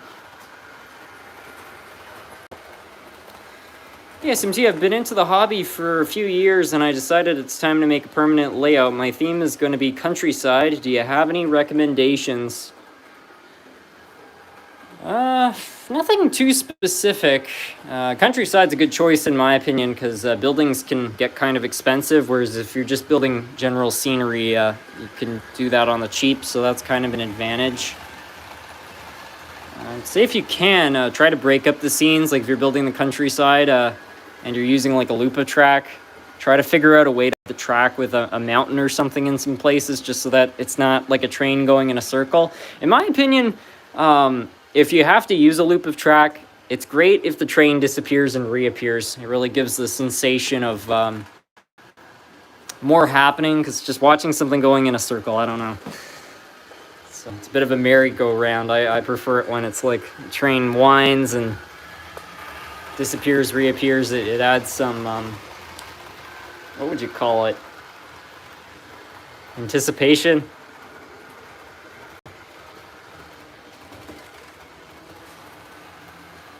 The NNW 611 with the Tuscan red stripes. Yeah, I mean, it has some color.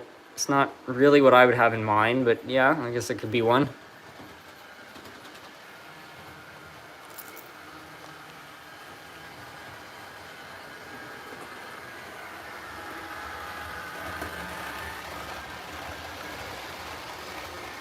The Chesapeake and Ohio coal turbine was a colorful and huge engine. Yeah, that's a good point.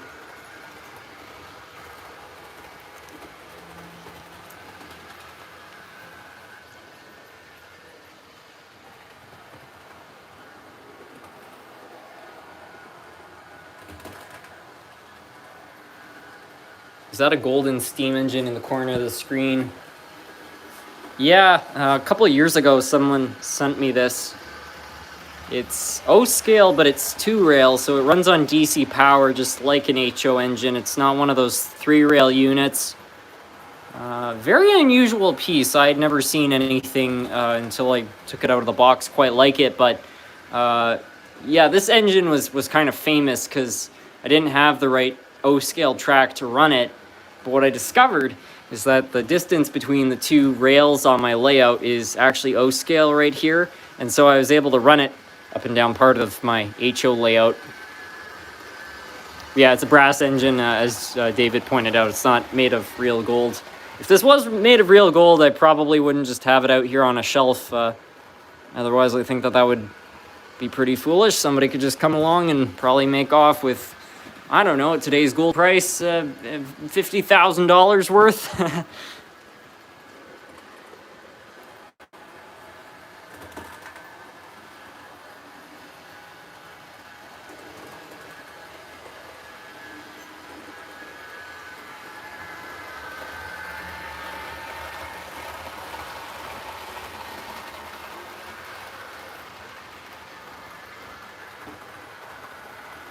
And I guess getting back to the show where there's supposed to be some colorful locomotives, the issue is that the colors I'm using don't really make sense since the characters have weird choices. For example, one of the engines is bright yellow with a reddish pink accent. I mean, yeah, it's probably not going to be realistic, but that might not matter. I mean, most of the Thomas characters, I would say, are not at all realistic in terms of their paint schemes, and it's one of the most popular railway-related shows in the world, so maybe it doesn't matter.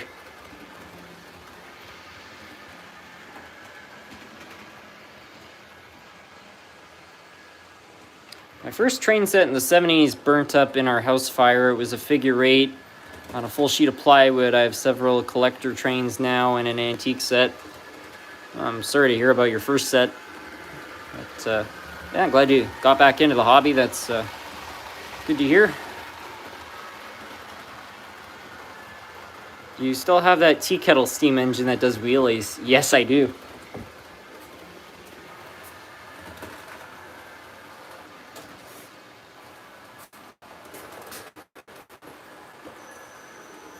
Oh yeah, that's right. It's probably a better idea to run this on the inside circuit anyway. Soul Ride.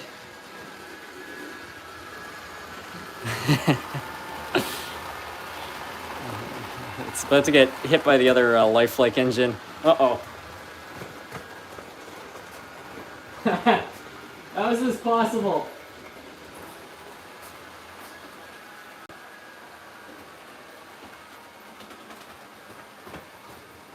This thing seriously about to do a wheelie around the entire layout? This has never happened before. Oh. Wow. Well, you've seen it here, folks. Oh, man. What a legend.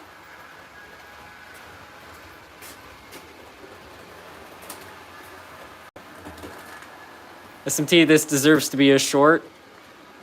I mean, if I can recreate that with a vertical video, yeah, that would be amazing. I feel like that was probably like a 1 in a million chance of it actually making it all the way around the layout. Because in previous live streams, when I've tried to, show that thing, it usually is just rolling off the layout, and it will go like a few feet. I can't believe it did an entire loop. That's crazy.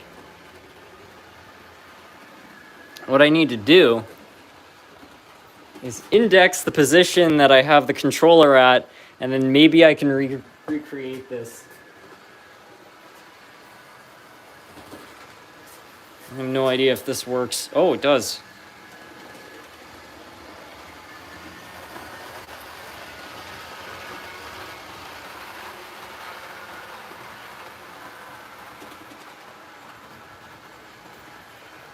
Okay, so that notch, when it's right on the money with 80, I guess is what it takes. I don't know.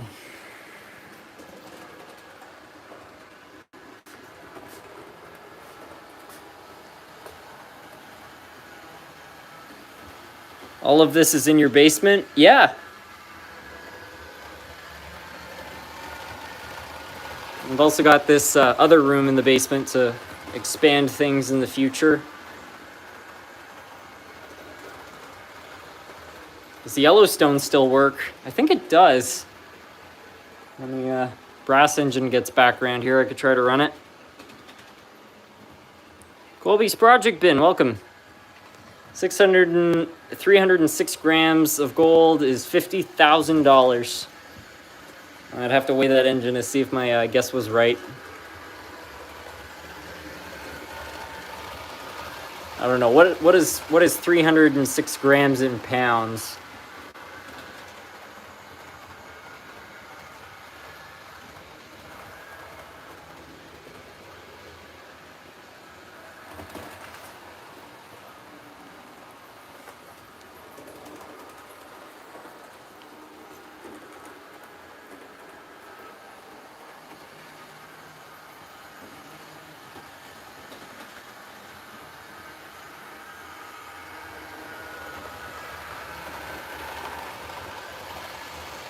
About 3/4. Maybe.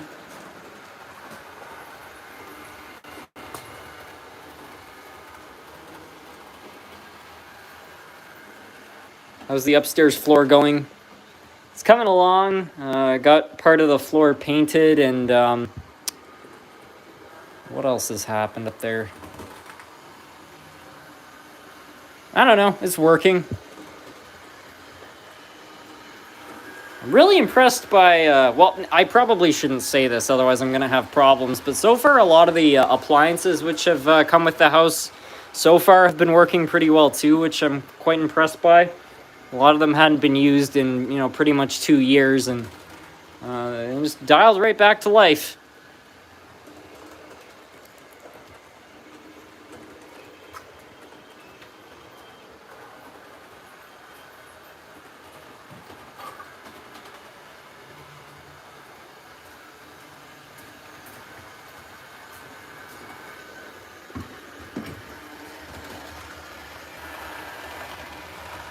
Now that you've said that, the water heater's gonna start on fire. Oh, I sure hope not. The water heater in the house is actually pretty new. It's from 2018, but everything else from here is kind of older. Did the house come with a washer dryer? Yeah, it did. They both kind of work. The first time I used them, the washer, first it was filling up with water and it wouldn't drain. I was like, oh, that's not good. So I just messed around with the controls, and I think it must have cleaned up some oxidization. And then it wouldn't unlock, so I just gave it a good smack on the side, and that fixed it. It's been running fine ever since, and the dryer has just run. So far it hasn't given me any trouble, so I don't know. I would never... well, you shouldn't ever leave your appliances running when you're not home, but whenever I'm using them, I'm usually not too far away, just to, you know, be in the vicinity, keep an ear on them.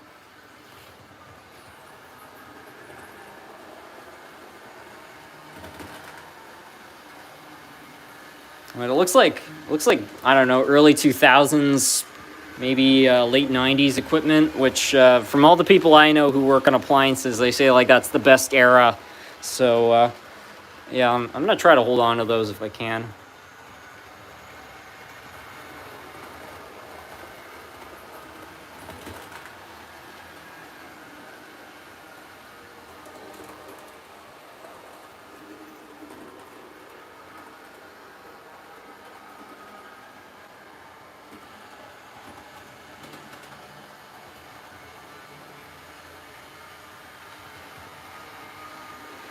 I just noticed the tunnel.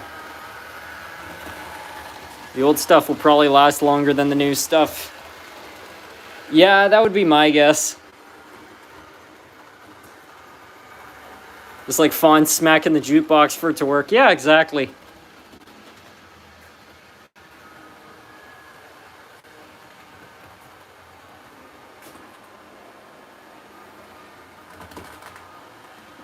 Are any of your appliances made by Bachmann? Thankfully not.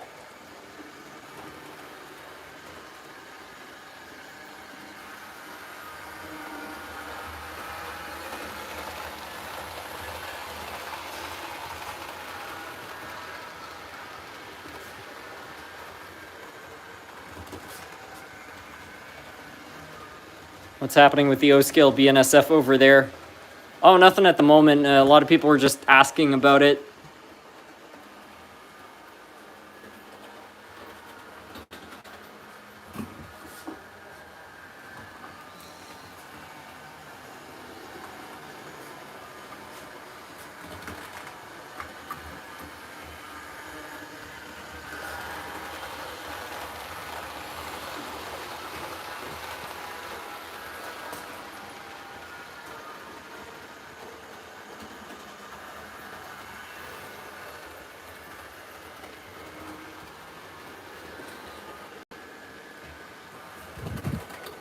Speaking of starting old iron, I wonder if this thing will start.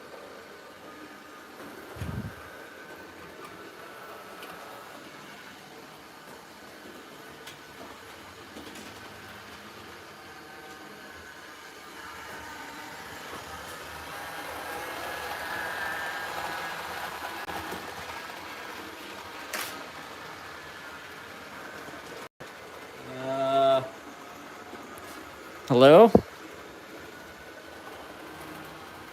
Seem to be experiencing some electrical issues. Let's just give it more voltage. Okay, full power. Oh, yeah. Front wheels are not turning.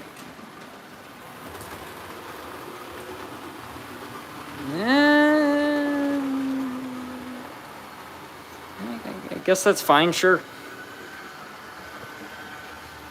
Front wheels, they keep kind of coming back and then they're locking up. I probably need to oil them again, but the engine is moving under its own power, so I'll take that. The fact that an engine that was made essentially out of junk parts is moving whatsoever, I think, is nothing short of a miracle.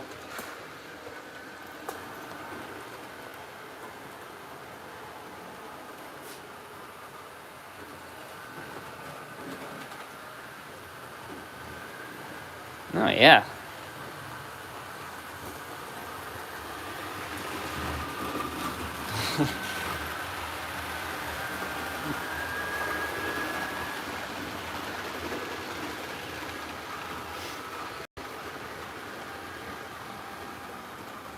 How old is that train set? The body off of it is from 1938 or 9. The drivetrain, most of the components are from about the 70s.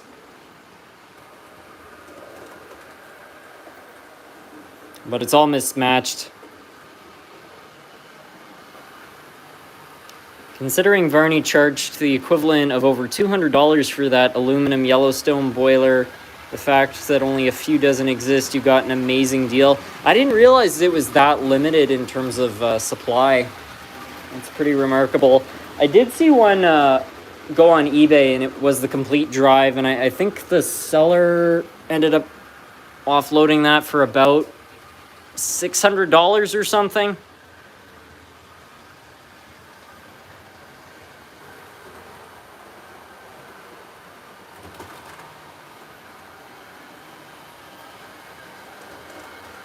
The funny thing is, I almost didn't buy this engine because, you know, at the time I was thinking I bit off way more than I can chew trying to get this all back together. And, you know, it looked like kind of junky parts. Like, I was just like, it's vintage, it's cool, so I'll buy it. But the guy wanted 20 bucks for it, and I was just thinking, man, I just got got. I paid $20 for spare parts. Like, what am I going to do with this thing? But it all worked out in the end.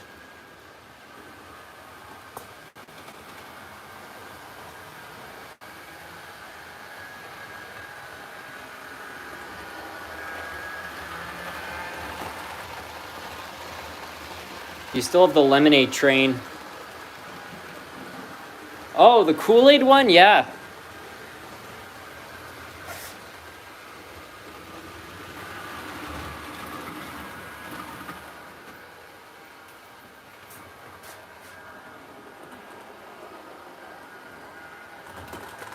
Scrumptious model trains. First, I ponder the question of what HO scale model locomotives I should purchase. I would greatly appreciate your opinion. I mean, if you're just looking for something that's going to run and be reliable, I'd probably get like a Walthers train line engine of some sort.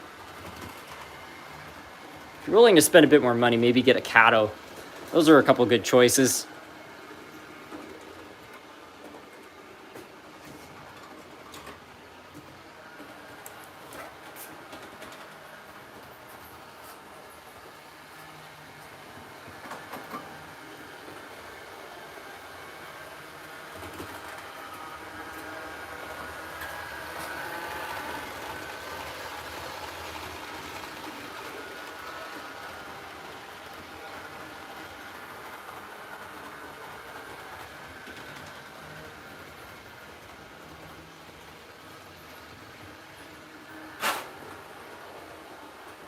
How old is the Kool-Aid train now? I think that the wrap came out in the early 2000s, 2004, so that would be around 22 years ago.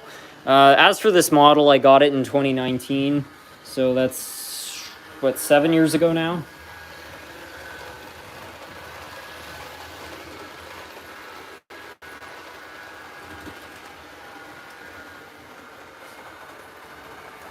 This was pretty much the first locomotive I bought with revenue I had made from the channel, which was a crazy thing. It saved up over a matter of about 6 months, and I was like, all right, what's it gonna be? And that was the one.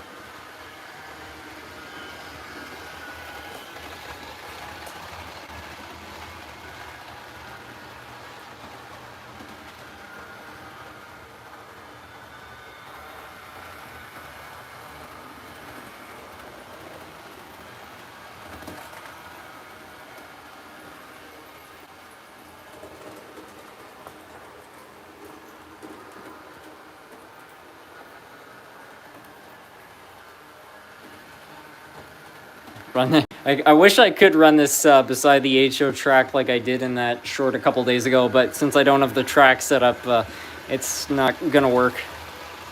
What do you think the Tyco cabooses were based off of? They have this weird streamlined look. I kind of like the Penske cabooses. I don't know. I've noticed that too. Everything is sort of like there's a lot more curves to it. I'm not sure if that design was at all prototypical or fictional.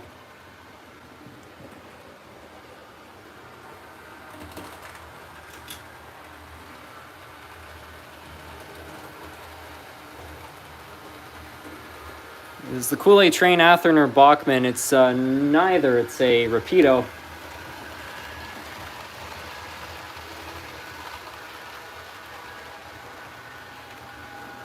Just need a wall to smash it through.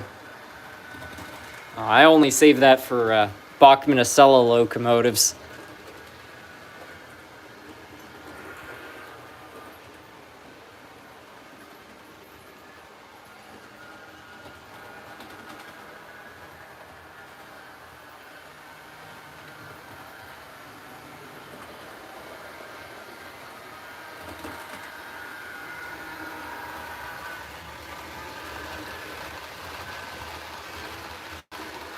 Have you ever owned or seen a Tyco Manua 282? I've only seen those in a few videos alone. I don't think I have one. I have a bunch of other Mantua Tycos, but not that exact real configuration.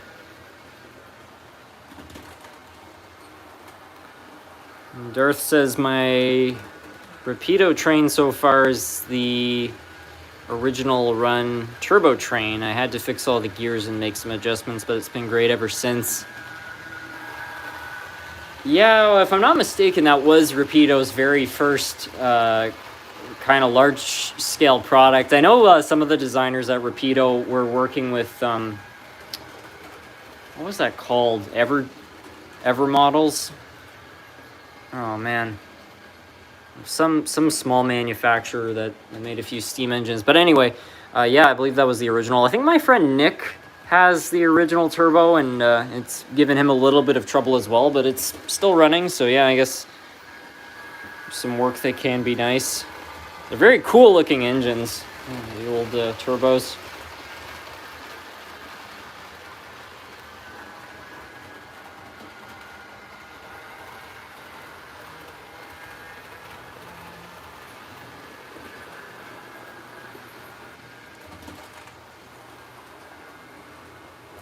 SMT, what has been your biggest model train disappointment, if you don't mind me asking? That's a good question.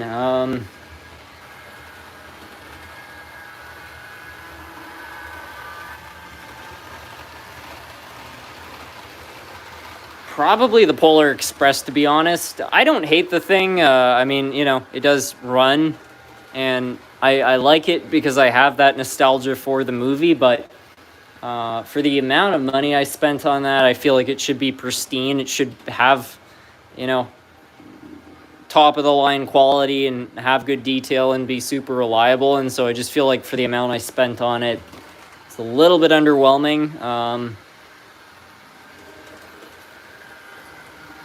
Yeah, it's the only one I can think of. Most of the other engines I've bought over the years, I've usually felt pretty happy with. I'm trying to think if I'm forgetting any. I did buy a brass steam engine at a train show, and the guy had told me, "Oh yeah, it runs great. Just need to give it some oil." And that thing was such a nightmare to fix. I actually quit fixing model trains for like 2 weeks. That thing put me off repairs because it had kind of thrown me out of the saddle so bad. Eventually, I did get it running. I still have it, but yeah, I wouldn't say I regret that one either. But boy, I didn't know what I was getting into with it. That's for sure.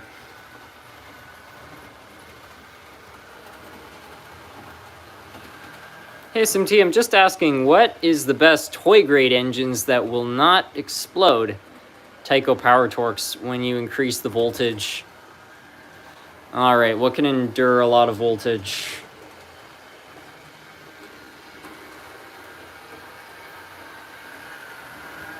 I don't know. I mean, I'd want to say the older lifelike engines because I find they're a little bit more reliable. Even some of the older Bachmann diesels, other than the gear splitting issue, I've seen quite a few of those start pretty well. So yeah, the old lifelikes and Bachmanns in terms of like really cheap engines.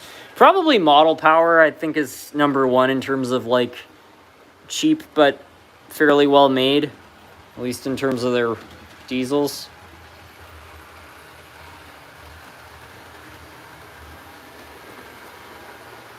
I don't know if anybody else has opinions on which cheap engines can really... Well, actually, yeah, the old Mantua Tycos, I would say, are really good for that. I know that too much voltage is bad for engines. I don't deny that. If you're giving your engine, you know, 24 volts and it has a problem, like you're going to have problems. Especially if it has a circuit board, it's not going to handle high voltage. But I find what destroys an HO scale engine faster than anything else is taxing the motor a bit too hard. Like if there's old grease and the motor is working really hard and it's not turning at a high enough RPM, that's where the windings get too hot and they burn out. If you're hauling too many cars and the wheels can't break free, that can burn out that can cause motor failure. But I find that giving them a lot of voltage, provided the engine is running well, it does not usually hurt anything. The only tipping point there is eventually the brushes start to arc, and then that's where you're going to get motor failure. But when you're giving them more voltage, they're turning at a higher RPM, they're air cooling better. It's when you're running them slow, even at 12 volts, if you're running them slow and that motor is being strained, that's where you're going to have failure, I find.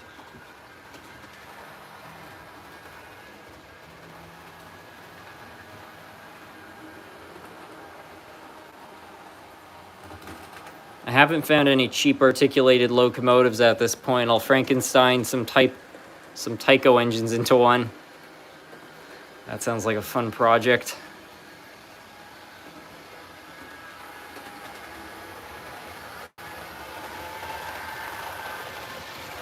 I have a locomotive that gets power, but the motor doesn't hum, and when it's powered directly, it sparks. How do I fix it? So the engine's getting power, but it's sparking if you try to give power directly to the motor. If it has a headlight and the headlight's on, it sounds to me like the motor is just not getting power, so it could be a connection between the power, and maybe if you're connecting wires to that while it's still on the track, you might just be shorting something out. If the headlight is just working, but it's really dim when you're giving it power, you definitely have some sort of a short circuit. And so you're probably missing an insulator off one of the brushes. Like if you have one of those engines where it's like a V-spring, there's supposed to be an insulator on one side. But it's kind of hard to diagnose a short circuit without looking at it yourself. There are so many different ways something can have a short. But if it's sparking when you're trying to give it power, something's definitely not doing its job.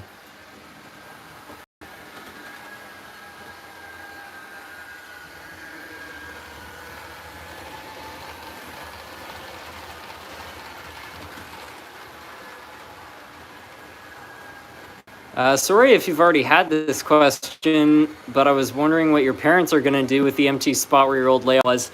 Well, that's all good. Yeah, there's no plan for that space at the moment. They've just been using it as extra storage. I actually did a post about that because there's been a lot of jokes floating around that there was a discotheque being built down there, or my dad was constructing a home gym.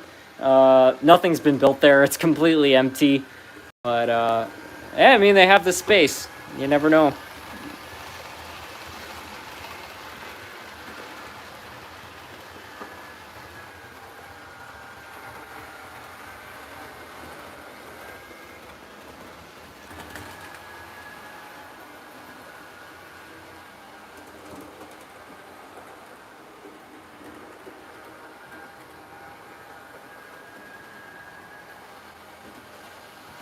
Do you ever consider building horseshoe curve on the layout? I mean, I really like horseshoe curve, but I don't think there's any way I could practically add it to the layout.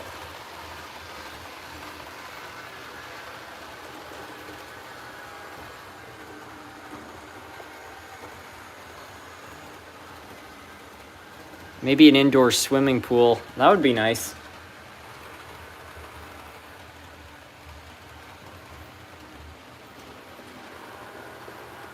When I was a kid, I used to go to this place called the Hilton Lac Leamy, and they had an outdoor pool which was open year-round. And in Canada, that's pretty impressive because it's, you know, it can go down to minus 40 here sometimes. And you don't even have to convert minus 40 from Fahrenheit to Celsius because it's the same at that temperature. And yeah, the outdoor pool is open year-round. I have no idea where they get enough money to heat it like that, but even when it's like minus 20 Celsius, swimming in an outdoor pool it's a interesting experience. Only place in the world I've ever seen that.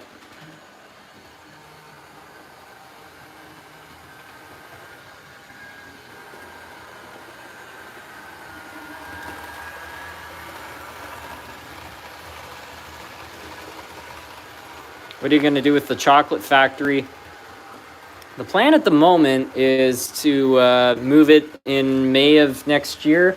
And the reason for that is because I've been contacted by some of the people who actually used to work at that factory. And they're doing some sort of a workers' reunion where they're going to get the whole gang back together.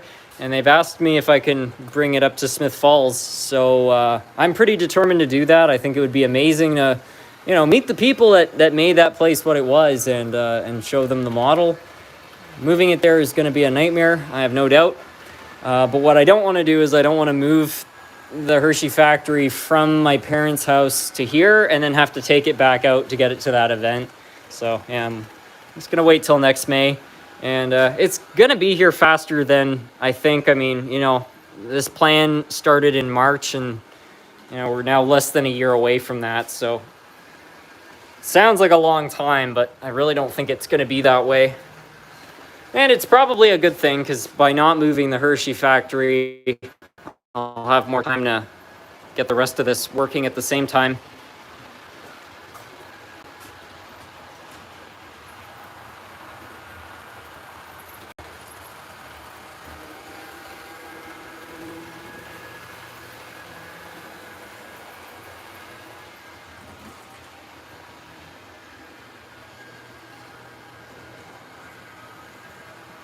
SMT, I'm asking, what are the best low detail engines that don't look horrible? Probably Walther's Trainline. Like a lot of the older Trainline engines especially are not like super well detailed, but they look fine. At least they've got actual grab irons. They aren't just printed into the shell. What do you think about Broadway Limited? Broadway's all right. I haven't worked with an insane amount of their stuff, but they've been okay, and I find their opinion in the community seems to be the same way. I've heard a few bad stories about them frying decoders, but other than that, they seem like a decent brand. Get a railfan view. Yeah, absolutely.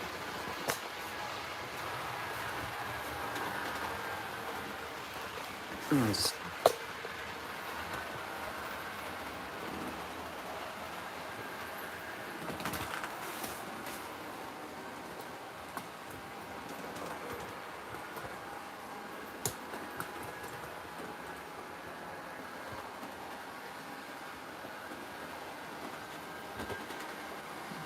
Something about this angle makes the BNSF engine look kind of ominous in the background.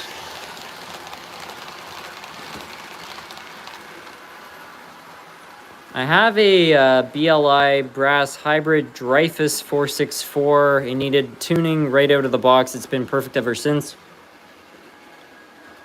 Just like tuning to the drivetrain, or did it have electrical issues?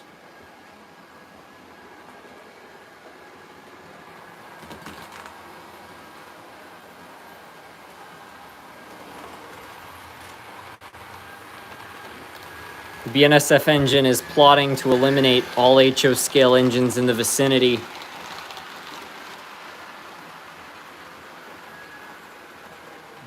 does kind of look like it's out hunting. Where's the super long F unit? I still have it. Just try to adjust this camera. There we go. The rear spring was too strong. It lifted the engine and the wire was rubbing against the flywheel. Oh, okay.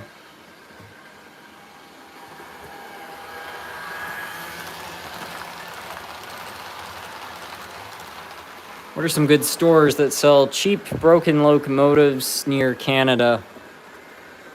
Well, in part of Canada I'm in, you've got Larkspur Line. Hobby House occasionally will sell broken engines.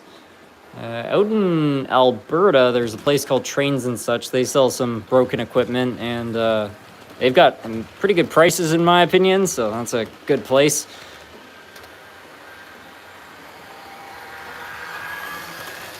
It's about all the stores I can think of. I don't know. I haven't been to every store in the country, so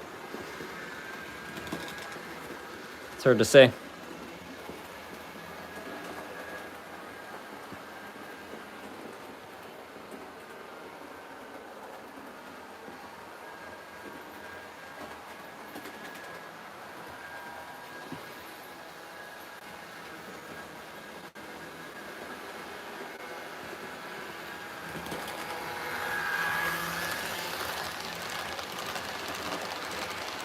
Who misses Nerf Cat? I sure do. If only Nerf Cat were here to see the giant BNSF. Well, he probably does in his own way.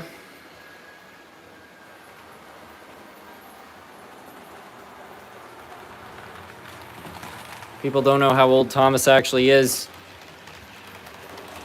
Yeah, because I think it was based off a... not a comic, but a...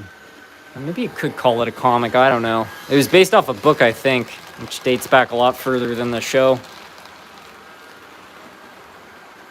Yeah, Nerf Cat's not around anymore. We lost him back in October.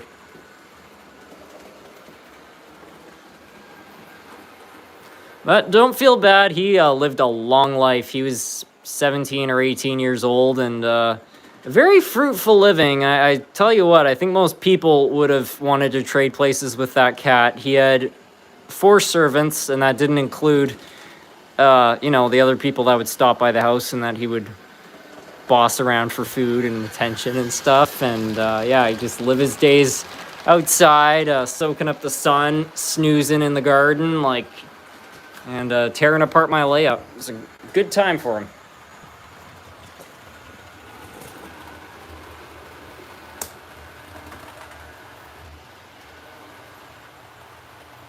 Can you play the song from Jaws with the BNSF engine in the background? It would be fun. I wish I could play that song. That would be great. I don't think Universal Production Music has that in their catalog, but one thing I did notice, hold on a minute here. Maybe my computer ran out of battery. Yeah, never mind. Yeah, I can play the, actually, I'm not going to say which song it is. I don't know, I'll get my charger or something. That way I can play it. Everybody will be caught off guard. Whenever something goes wrong, I could probably play this particular piece of music.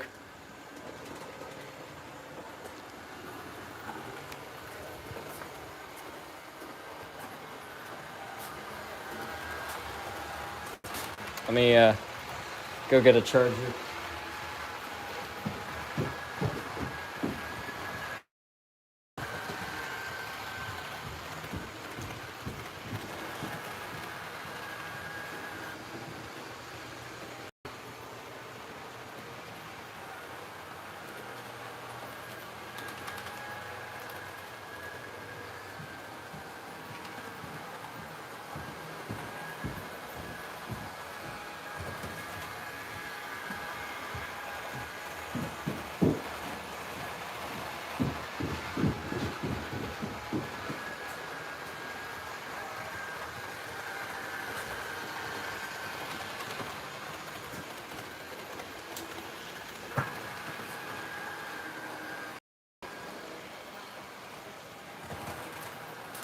All right, computer's charging up.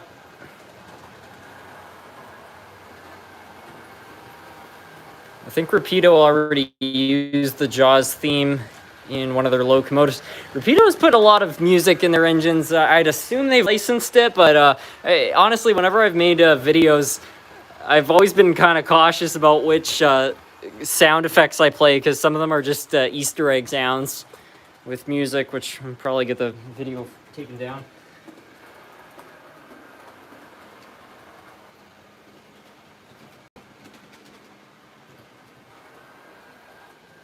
What the heck is...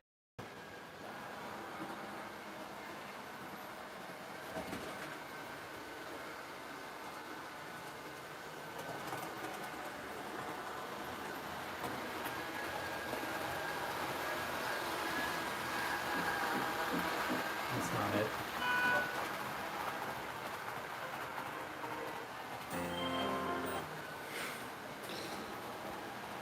I don't know what happened to my music. It's all gone.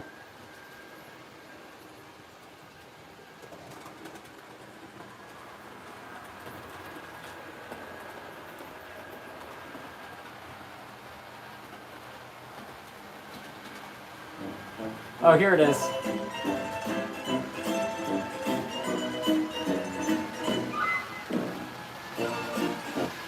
Anyway, yeah, I found out that that is a, it's a Universal Production song, so I can add that to videos now. So that's cool.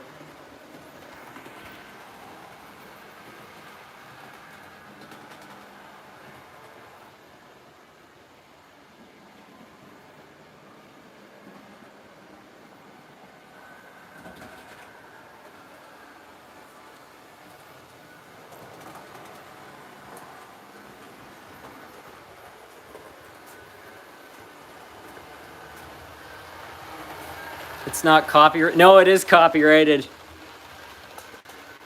But I got this blanket license, so provided it's a Universal song, I can play it.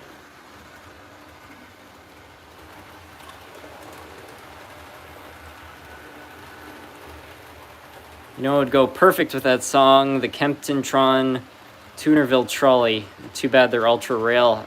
I've never even heard of that before. I'll have to look it up.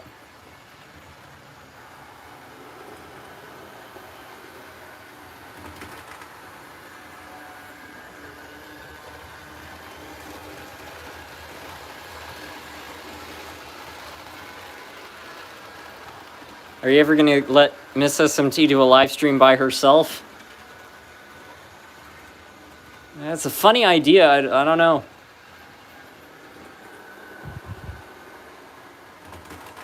I wonder if the chlorine would like to try to operate all this stuff. I'd probably have to teach her how to run the layout, because it's not complicated, but there are a lot of different switches.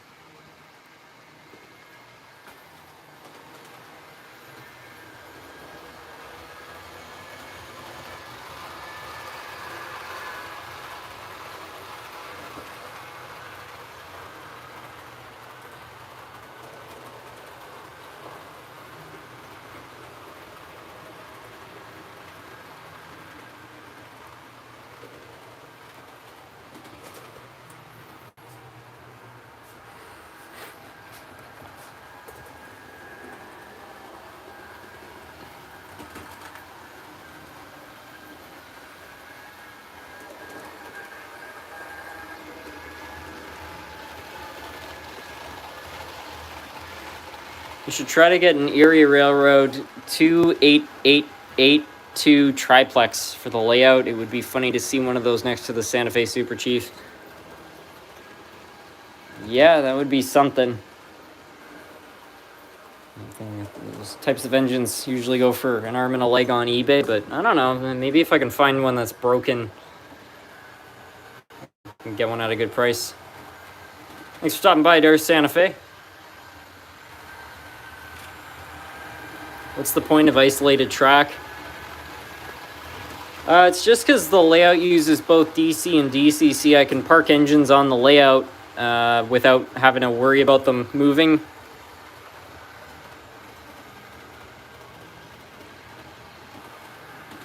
The Jeep pulling an Amtrak consist while the VA unit is pulling freight is quite comedic.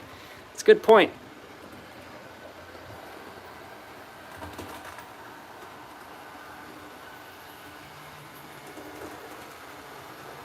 Have you ever run the Penske 040? I've never seen the little guy move. It does run to some extent, but it needs to be rebuilt. I think one of the contacts in there is in need of some stuff, but yeah, I don't know.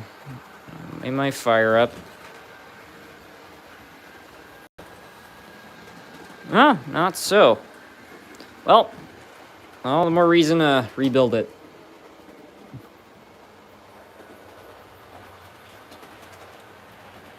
But yeah, this has been running some previous live streams that were not that long ago, so it's definitely it's not impossible to get it back.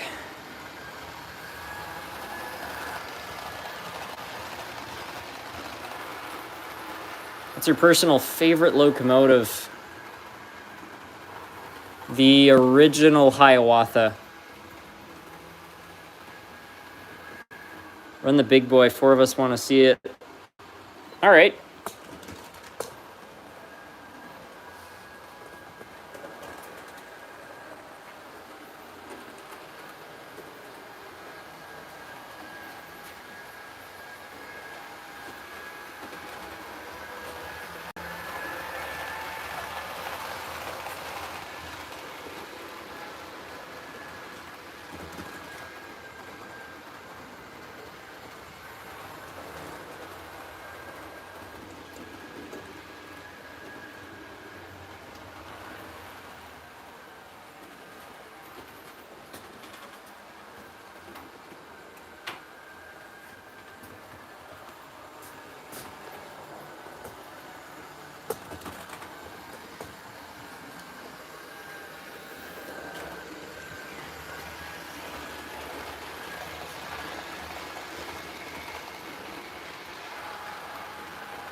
Missing details. Yeah, it's not exactly a prime locomotive. I found this thing in a junk lot years ago, and Yeah, it's had some tough times. Looks a lot better than the way I found it, though.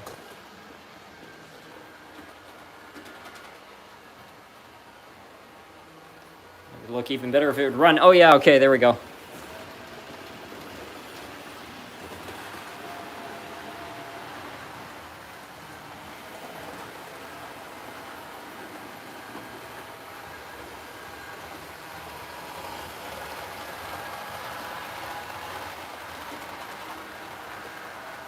The floor padding must be a godsend for being on your feet. Yeah, absolutely.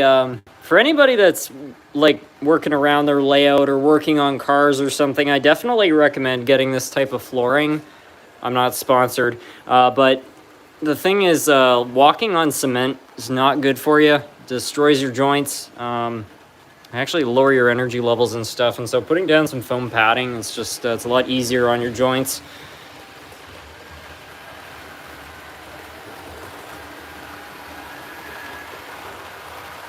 The other thing that I really like about the foam flooring is there have been a couple times where I've dropped something and it doesn't smash because the floor causes it just to bounce back up. Whereas if it hits the concrete, you know, it just takes that impact and it breaks. So yeah, there have been a lot of times where I've even dropped a glass on this floor and it hasn't broke.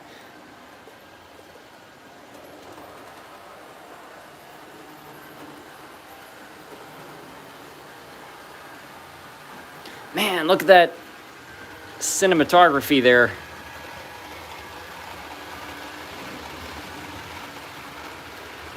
Other than the Big Boy and the Challengers, do you own any other articulated locomotives? Yes, I've got a Yellowstone, a cab forward. Would the T1 count as an articulated engine? I think so. Yeah. So I've got that bunch. Well, I've also got that Swedish one. It's the articulated electric engine. That thing's a unique looking beast.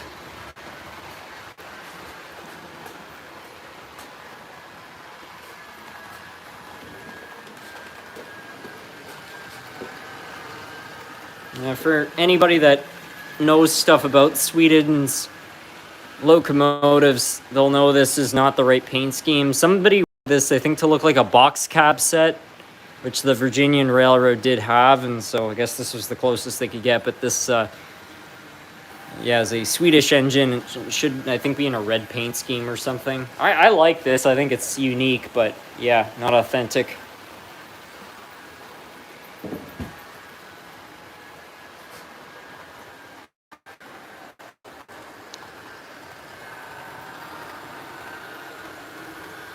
Boy got its name after somebody wrote Big Boy on the boiler at some point. Is that true? I do know that in the war they used to put a giant V on the front of the boiler, which was it was supposed to be like for some camaraderie, like victory.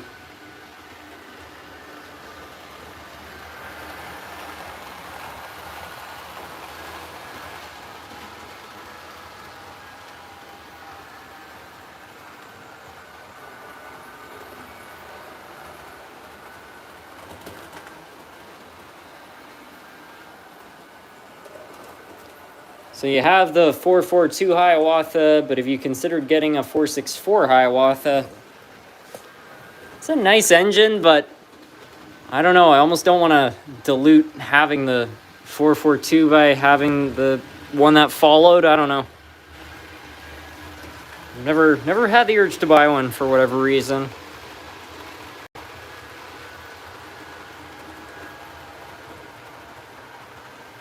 Do you have a tip on how to find a company to accurately create a BMSF train car?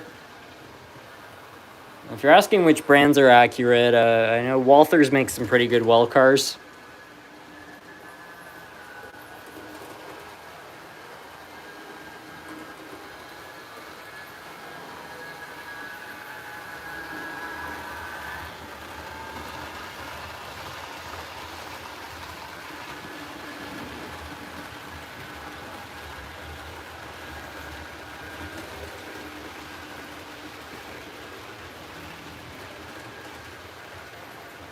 I can confirm that they're very good. I have a few of the metal Walthers well cars. I quite like those. I have some of their older plastic ones, and they're okay, but the lower weight is not all that good. And they have plastic wheels.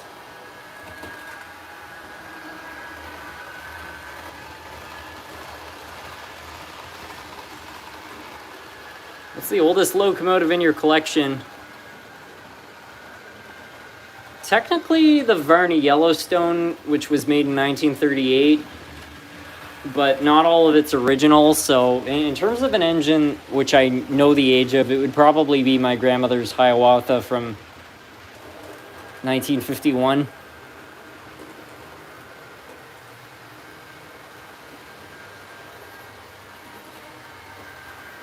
I've also found the Athearn cars to be extremely light. The Walthers ones are much better.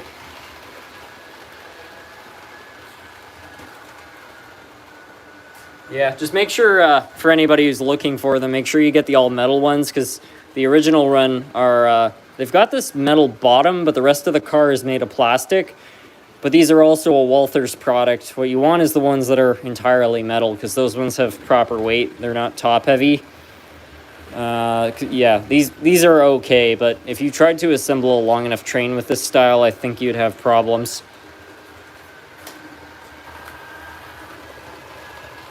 There's these modern ones. They're pretty solid. The only issue I've had with these is as they go around even 22 radius corners, the wheels rub up against the metal and they create this scraping noise. Some people might argue that's realism. It sounds like a real train going through a corner, but yeah, if you don't like that, it's just something to keep in mind.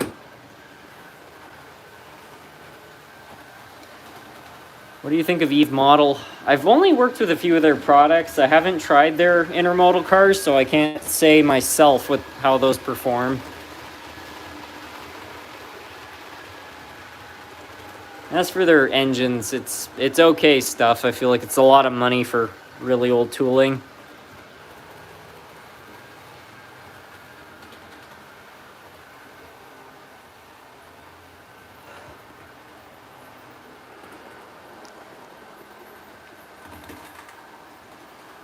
Which model brand is some of the grassy area? Are you talking about the fishing store? I think that's by Woodland Scenics.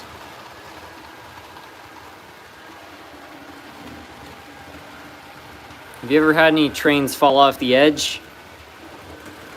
It's not a regular occurrence, but yeah, it's happened. That's actually why I have this piece of wood right here.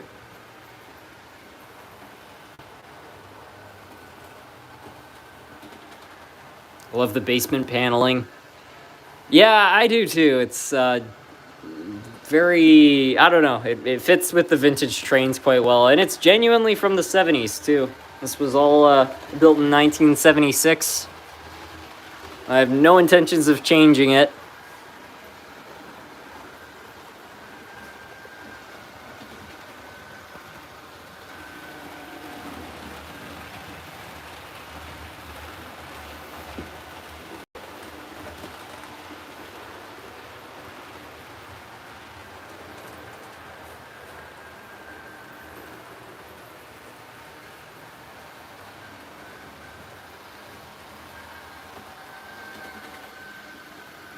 Honestly, hope we're not exactly bothering SMT about the big boys, some other locomotives to buy, repeatedly asking the same question. Feel bad for SMT. Oh no, don't feel bad. I like running the trains and answering questions. There's no problem with that.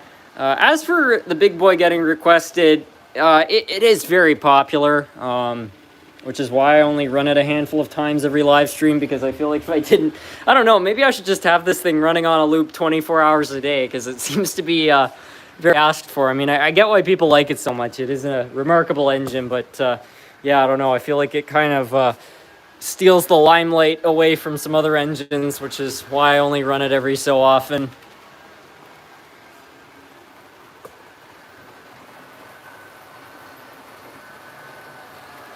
Just tuning in, I live in Mass. I went to my local railroad club. I installed the Digitrax SDXH187MT with sound onto an Athearn Alaska rotary snowplow engine like the one you have. Wow. Does it have sound effects for the rotary itself?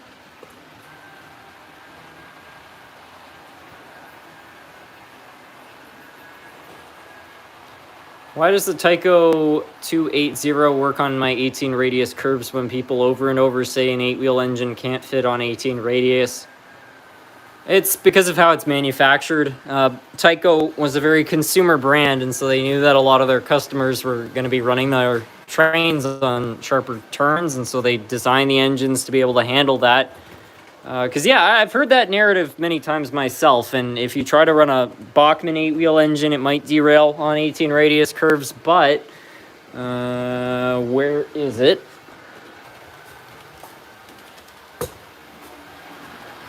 For good, I don't know, let's see, for about 13 years, I only had 18 radius curves, and I ran the snot out of this thing on 18 radius curves. How can it handle that? It's an 8-wheel engine. Well, they leave a little bit of slack in the wheels so that these can pivot, and they made the flanges nice and deep so that they actually bite, and yeah, it runs fine on 18 radius curves, so I don't know. I think 18 radius curves. I get why, wider curves are better. That's why I run 22s, but it's not entirely true that, there's a lot of equipment you can make work on 18 radius if you mess with it enough.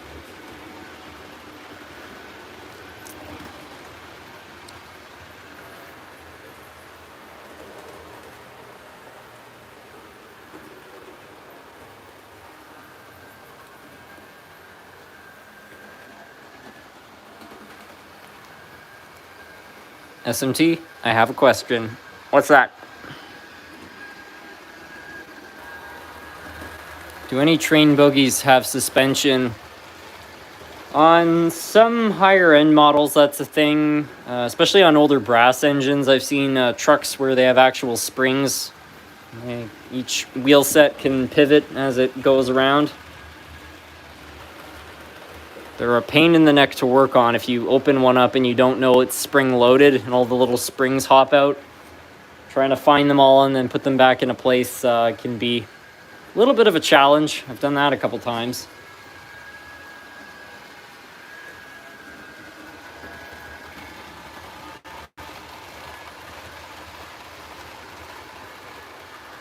I think I should retire this Lifelike engine. This thing has been running for like probably, I don't know, 45 minutes straight.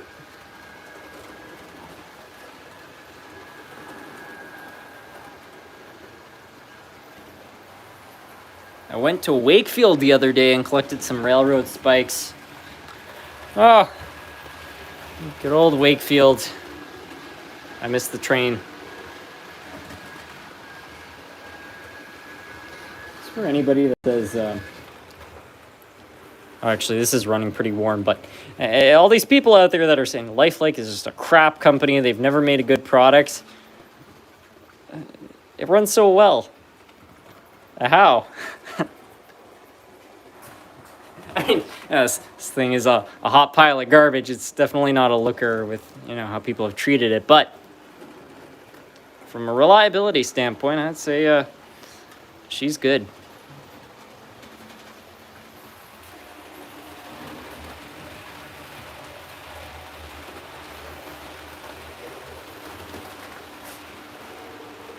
It's Friday. Yeah, it is Friday.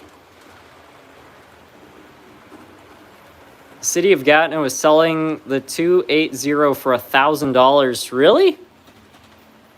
Well, I tell you what, everybody, let's start a fundraiser. We'll buy it.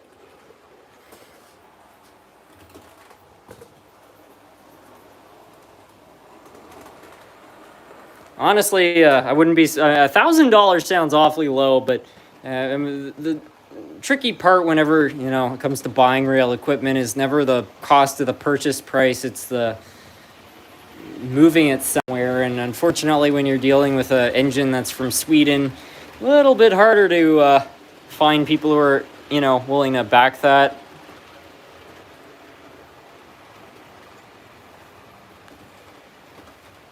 Yeah, I don't know. It's interesting. All I really hope is that the city doesn't scrap the engine. That's the biggest concern I have for it right now.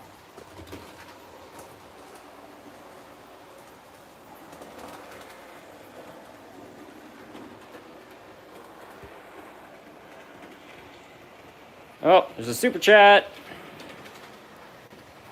Where did it go? Oh, here it is. There's no message attached. It's just from Zato.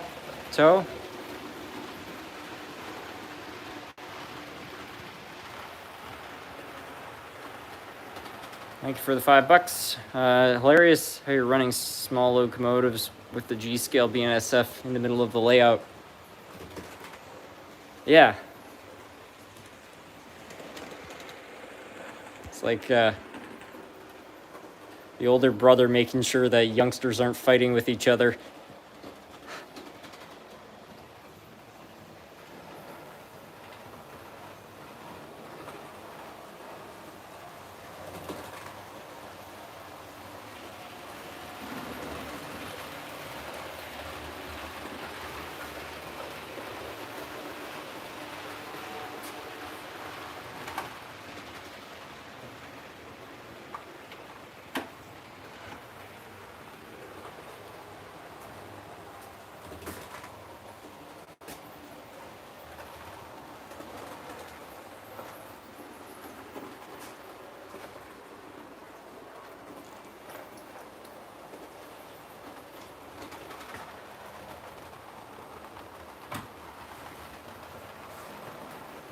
Can you run the Wakefield consist? I don't have the whole thing here.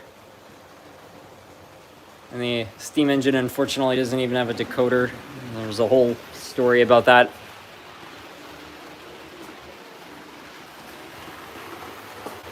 Do you have the Harley Davidson Manufacturer's Edition? I don't think I have that train set.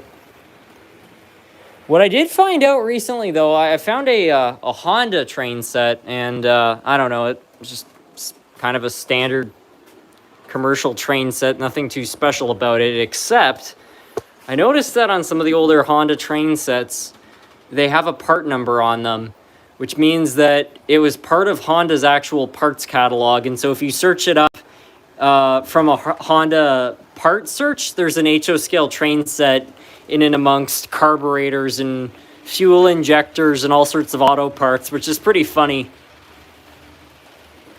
I guess you could go to a dealership and order the set as parts for your car.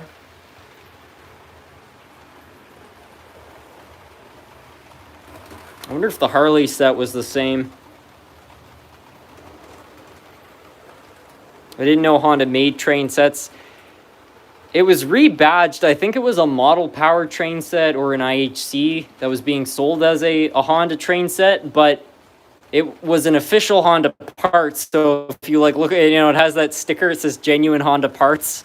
And if you look it up, it comes up with the same set. So as far as Honda's concerned, they did make it.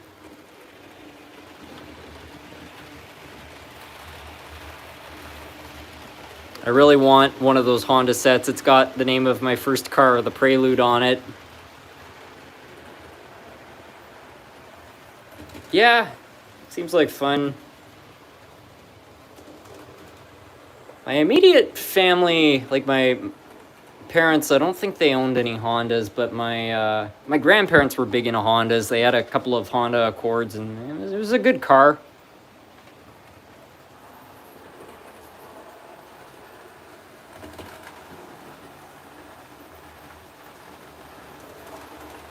The only weird thing that my granddad hated about his Honda was it kept developing a weird issue when the battery voltage would get too low, where it would just crack 4 windows open. And he kept taking it to the dealership, and they couldn't get to the bottom of it. But if he kept the battery well charged, it wouldn't do that. But there was one day we went to a restaurant, and while we were in there, it did the window cracking thing, and a ton of rain came through. And we came outside, and the look on his face, I'm glad I was not that car.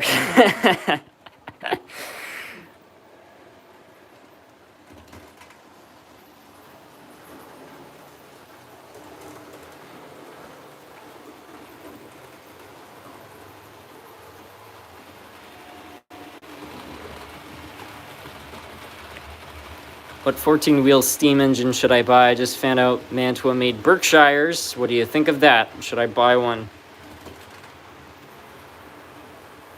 Knowing Mantua, I'm sure it'd be a decent product. I mean, given the fact that Mantua hasn't been in business since, like, I don't know, maybe the 90s or the 2000s, I would expect that you might have to do some work on it, but yeah. Do you ever go out and watch rail trains? I do sometimes, but the truth is the Ottawa Valley is not that great in terms of rail fanning. It's just not a very industrial area anymore, and so we've got one freight train that comes through a week, and then on the Gatineau side, we've also got one freight train that comes through a week, and that, other than via rail, is all of our rail activity. It's not much. So the only place I can really go rail fan is Smith Falls, and that's about an hour away. But I do like rail fanning. It's fun. I just when you have to drive an hour just to get there before you see anything, it's a little bit of an investment in terms of time. I have a model power HO scale railgun, and honestly, you should probably get one. It would definitely be a great addition to the live streams. Well, got one better than getting one.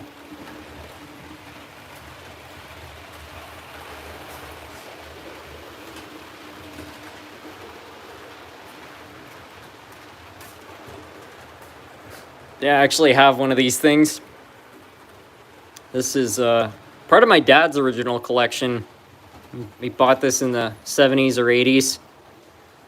And I remember as a kid several times he told me this was like one of his favorite pieces of equipment because it actually had this operating piece on the side you could mess around with. Every time I see this, I just hear Stormtrooper music. Somebody was bringing this down a track. Run the other way.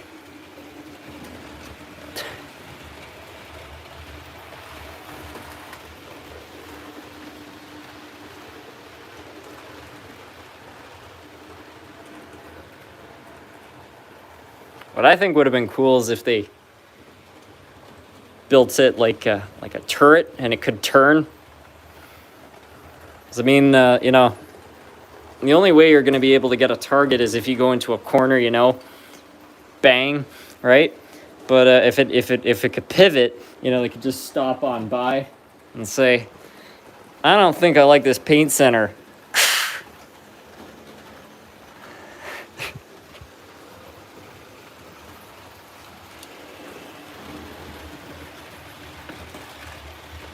Mine's one of the newer ones because it has knuckle couplers.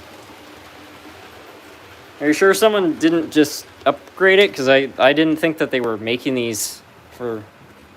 I don't know, I thought they quit making those in like the 90s. Be pretty cool if they are still making them in the modern day.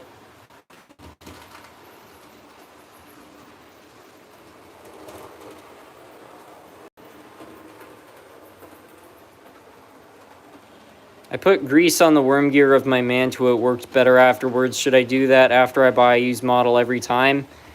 Pretty much. If you buy an engine and you don't know the history of it, I mean, if it's running well, you don't necessarily have to do that. But it's like if you buy a car. It's a good idea if you buy a used car just to change the oil right away because you don't know how long it's been since the last owner did. And the same goes for a model train. If you don't know the service history, it's probably good just to do it right away than having problems up the road.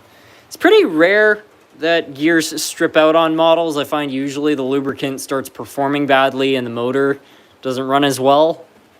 But I have seen a couple times, well, several times where especially metal gears have stripped out. So yeah, throwing a bit of grease on there can go an awful long way.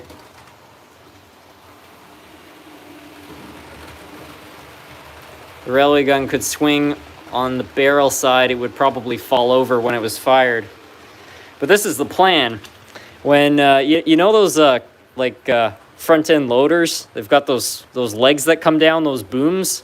So when this pivots, it's like a leg comes out here, a leg comes out here, maybe even a drill attachment that goes into the ground, secures it right to the ground, and then the Crawford's paint center will be no more.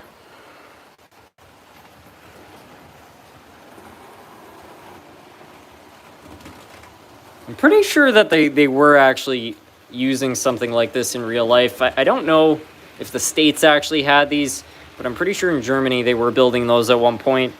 I'm not sure how practical it was, but crazy to think that something like this actually existed.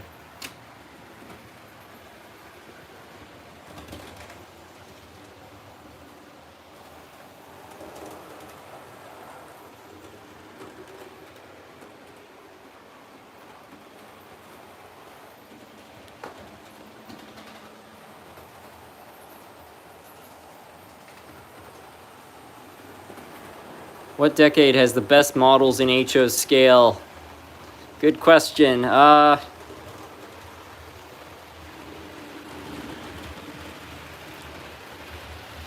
It's kind of hard to say because, I don't know, I find every decade of model railroading has its pros and its cons. So like a lot of engines from the 50s, they're very welcoming in terms of like working on them. Everything's held together by screws, so you can just, open things up and do maintenance on it.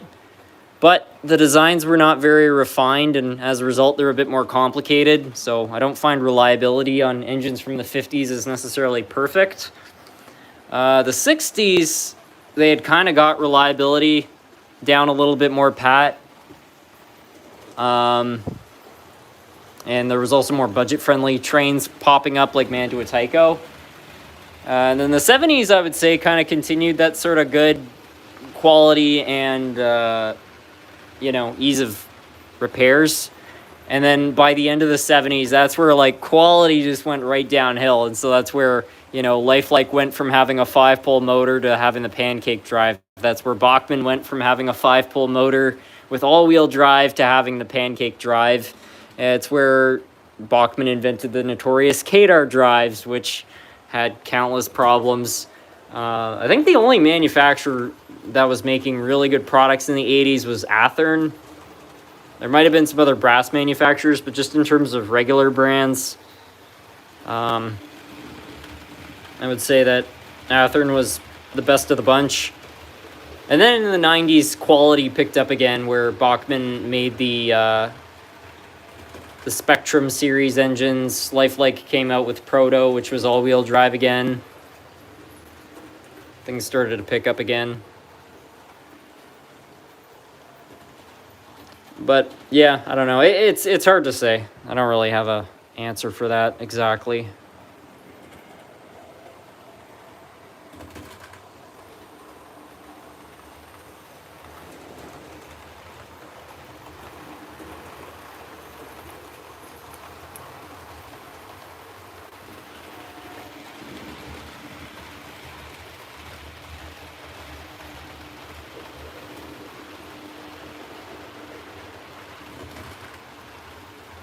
Opinions on Proto. They were pretty much lesser quality Athearn locomotives. They had better detail than the Athearns, but in terms of mechanics, the gears especially on those are quite notorious for cracking. Other than that, though, they're pretty well made. I mean, it's a good design because they're Athearn clones, so yeah, I mean, if you're willing to fix the gear problems, a lot of them will run for an awful long time. Where's Chloe? Chloe's just at her family's house right now.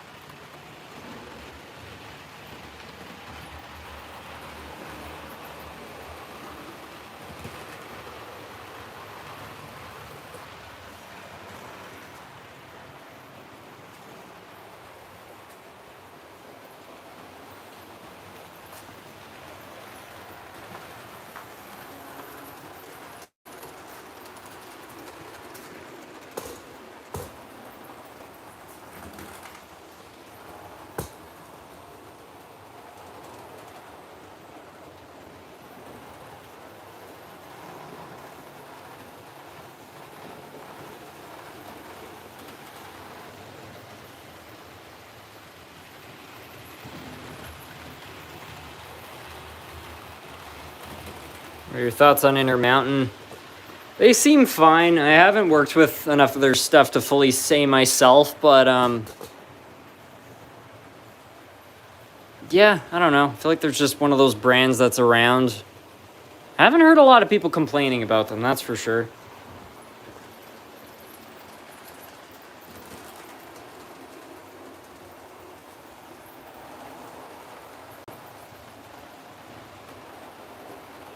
The trees on that are gorgeous. These? Or are you talking about this?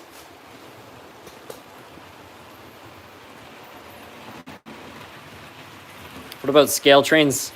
So far, the Scale Trains products, I've owned about 4 of them, and they've been pretty reliable. I had one that got really warm one day. It hasn't done it since then. Other than that, they've been fine. They're expensive, but in terms of detail, I don't know if there's a better brand. They're really authentic.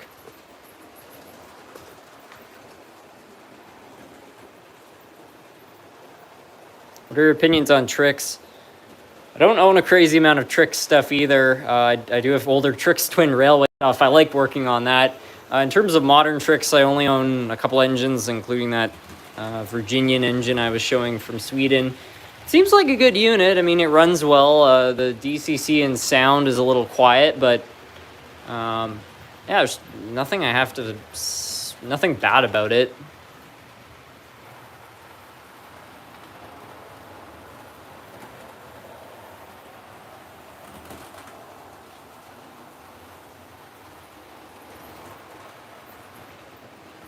I've heard from some friends that earlier Scale Trains engines have motor issues. I haven't had that experience myself.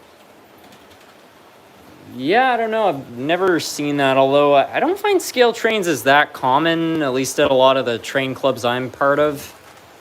Everybody seems to be mostly running Atherns and Atlas engines. A lot of Rapido.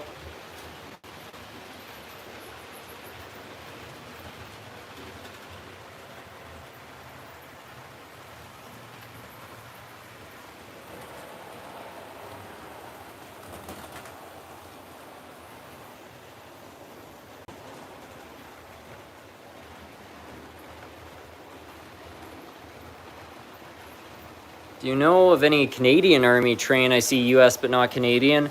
I don't know if there is any.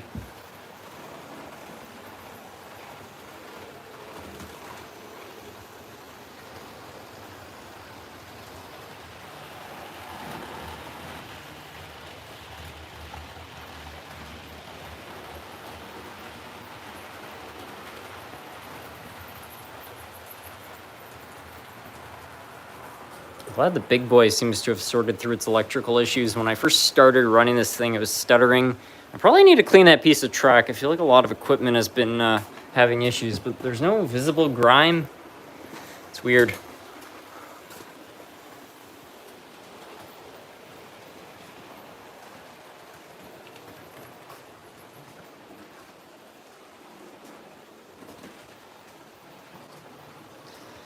Anyway, I think I'll finish off the live stream in the next couple minutes. I'll just read off some last comments because it is getting sort of late.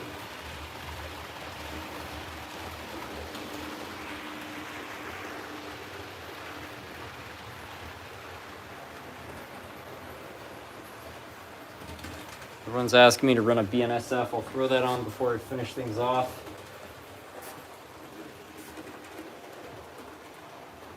I'll put it on here with the big boy. That'll be fine.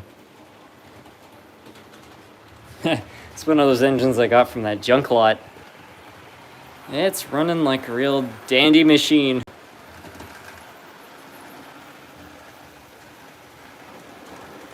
Best 15 bucks I ever spent. There'll be any train show videos.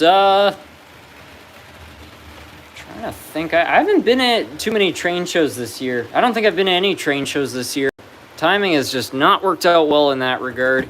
I'm really hoping to make it to the Messina train show. So and that's probably, well, it's going to be in like a month or something. So there'll probably be a video about that.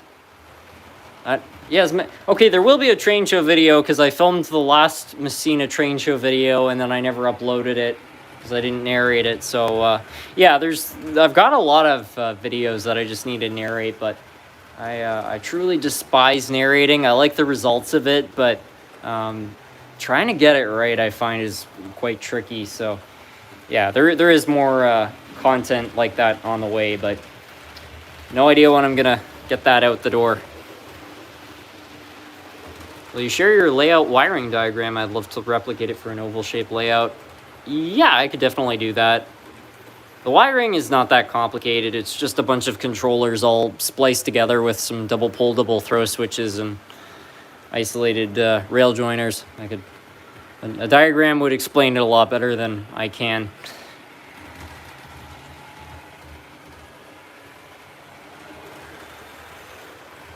How's the weather up your way? You guys been getting hit hard these days?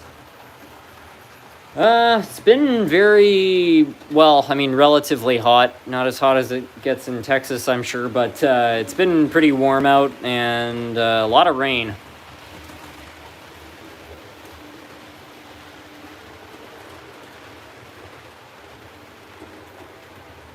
What's the wackiest idea for a locomotive you've thought of for a static model? Maybe a 2 10 10 10 10 2 triplex. I don't think I've thought of building something like that. Take a lot of Mahano models.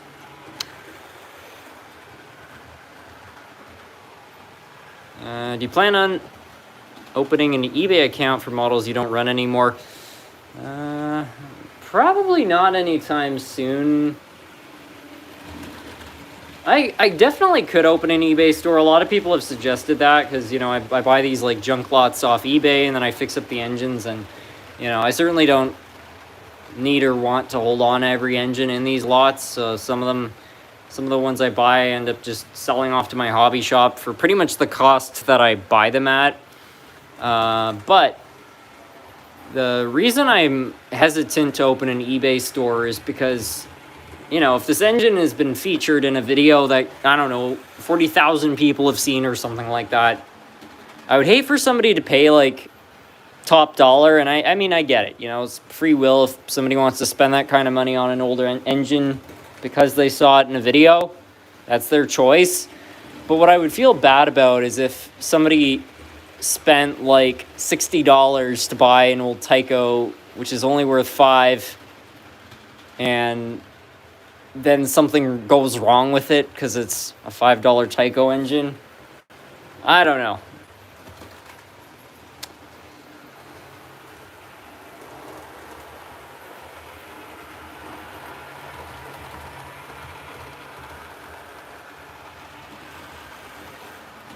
It's crazy how this BNSF engine is almost perfectly speed coordinated with the big boy, perfectly by chance. Very funny. Oh, they're both DCC. I forgot I was running this part of the layout on DCC power. Funny. Anyway, I think I'll finish off the live stream. Thank you all so much for joining in this evening. As usual, I had a lot of fun chatting with all of you out there and running some different trains. Yeah, hopefully I'll get some more videos out soon, and hope everybody has a wonderful night. I'll just answer this last question. What part of Michigan have you been to? And that would be Ann Arbor. Anyway, have a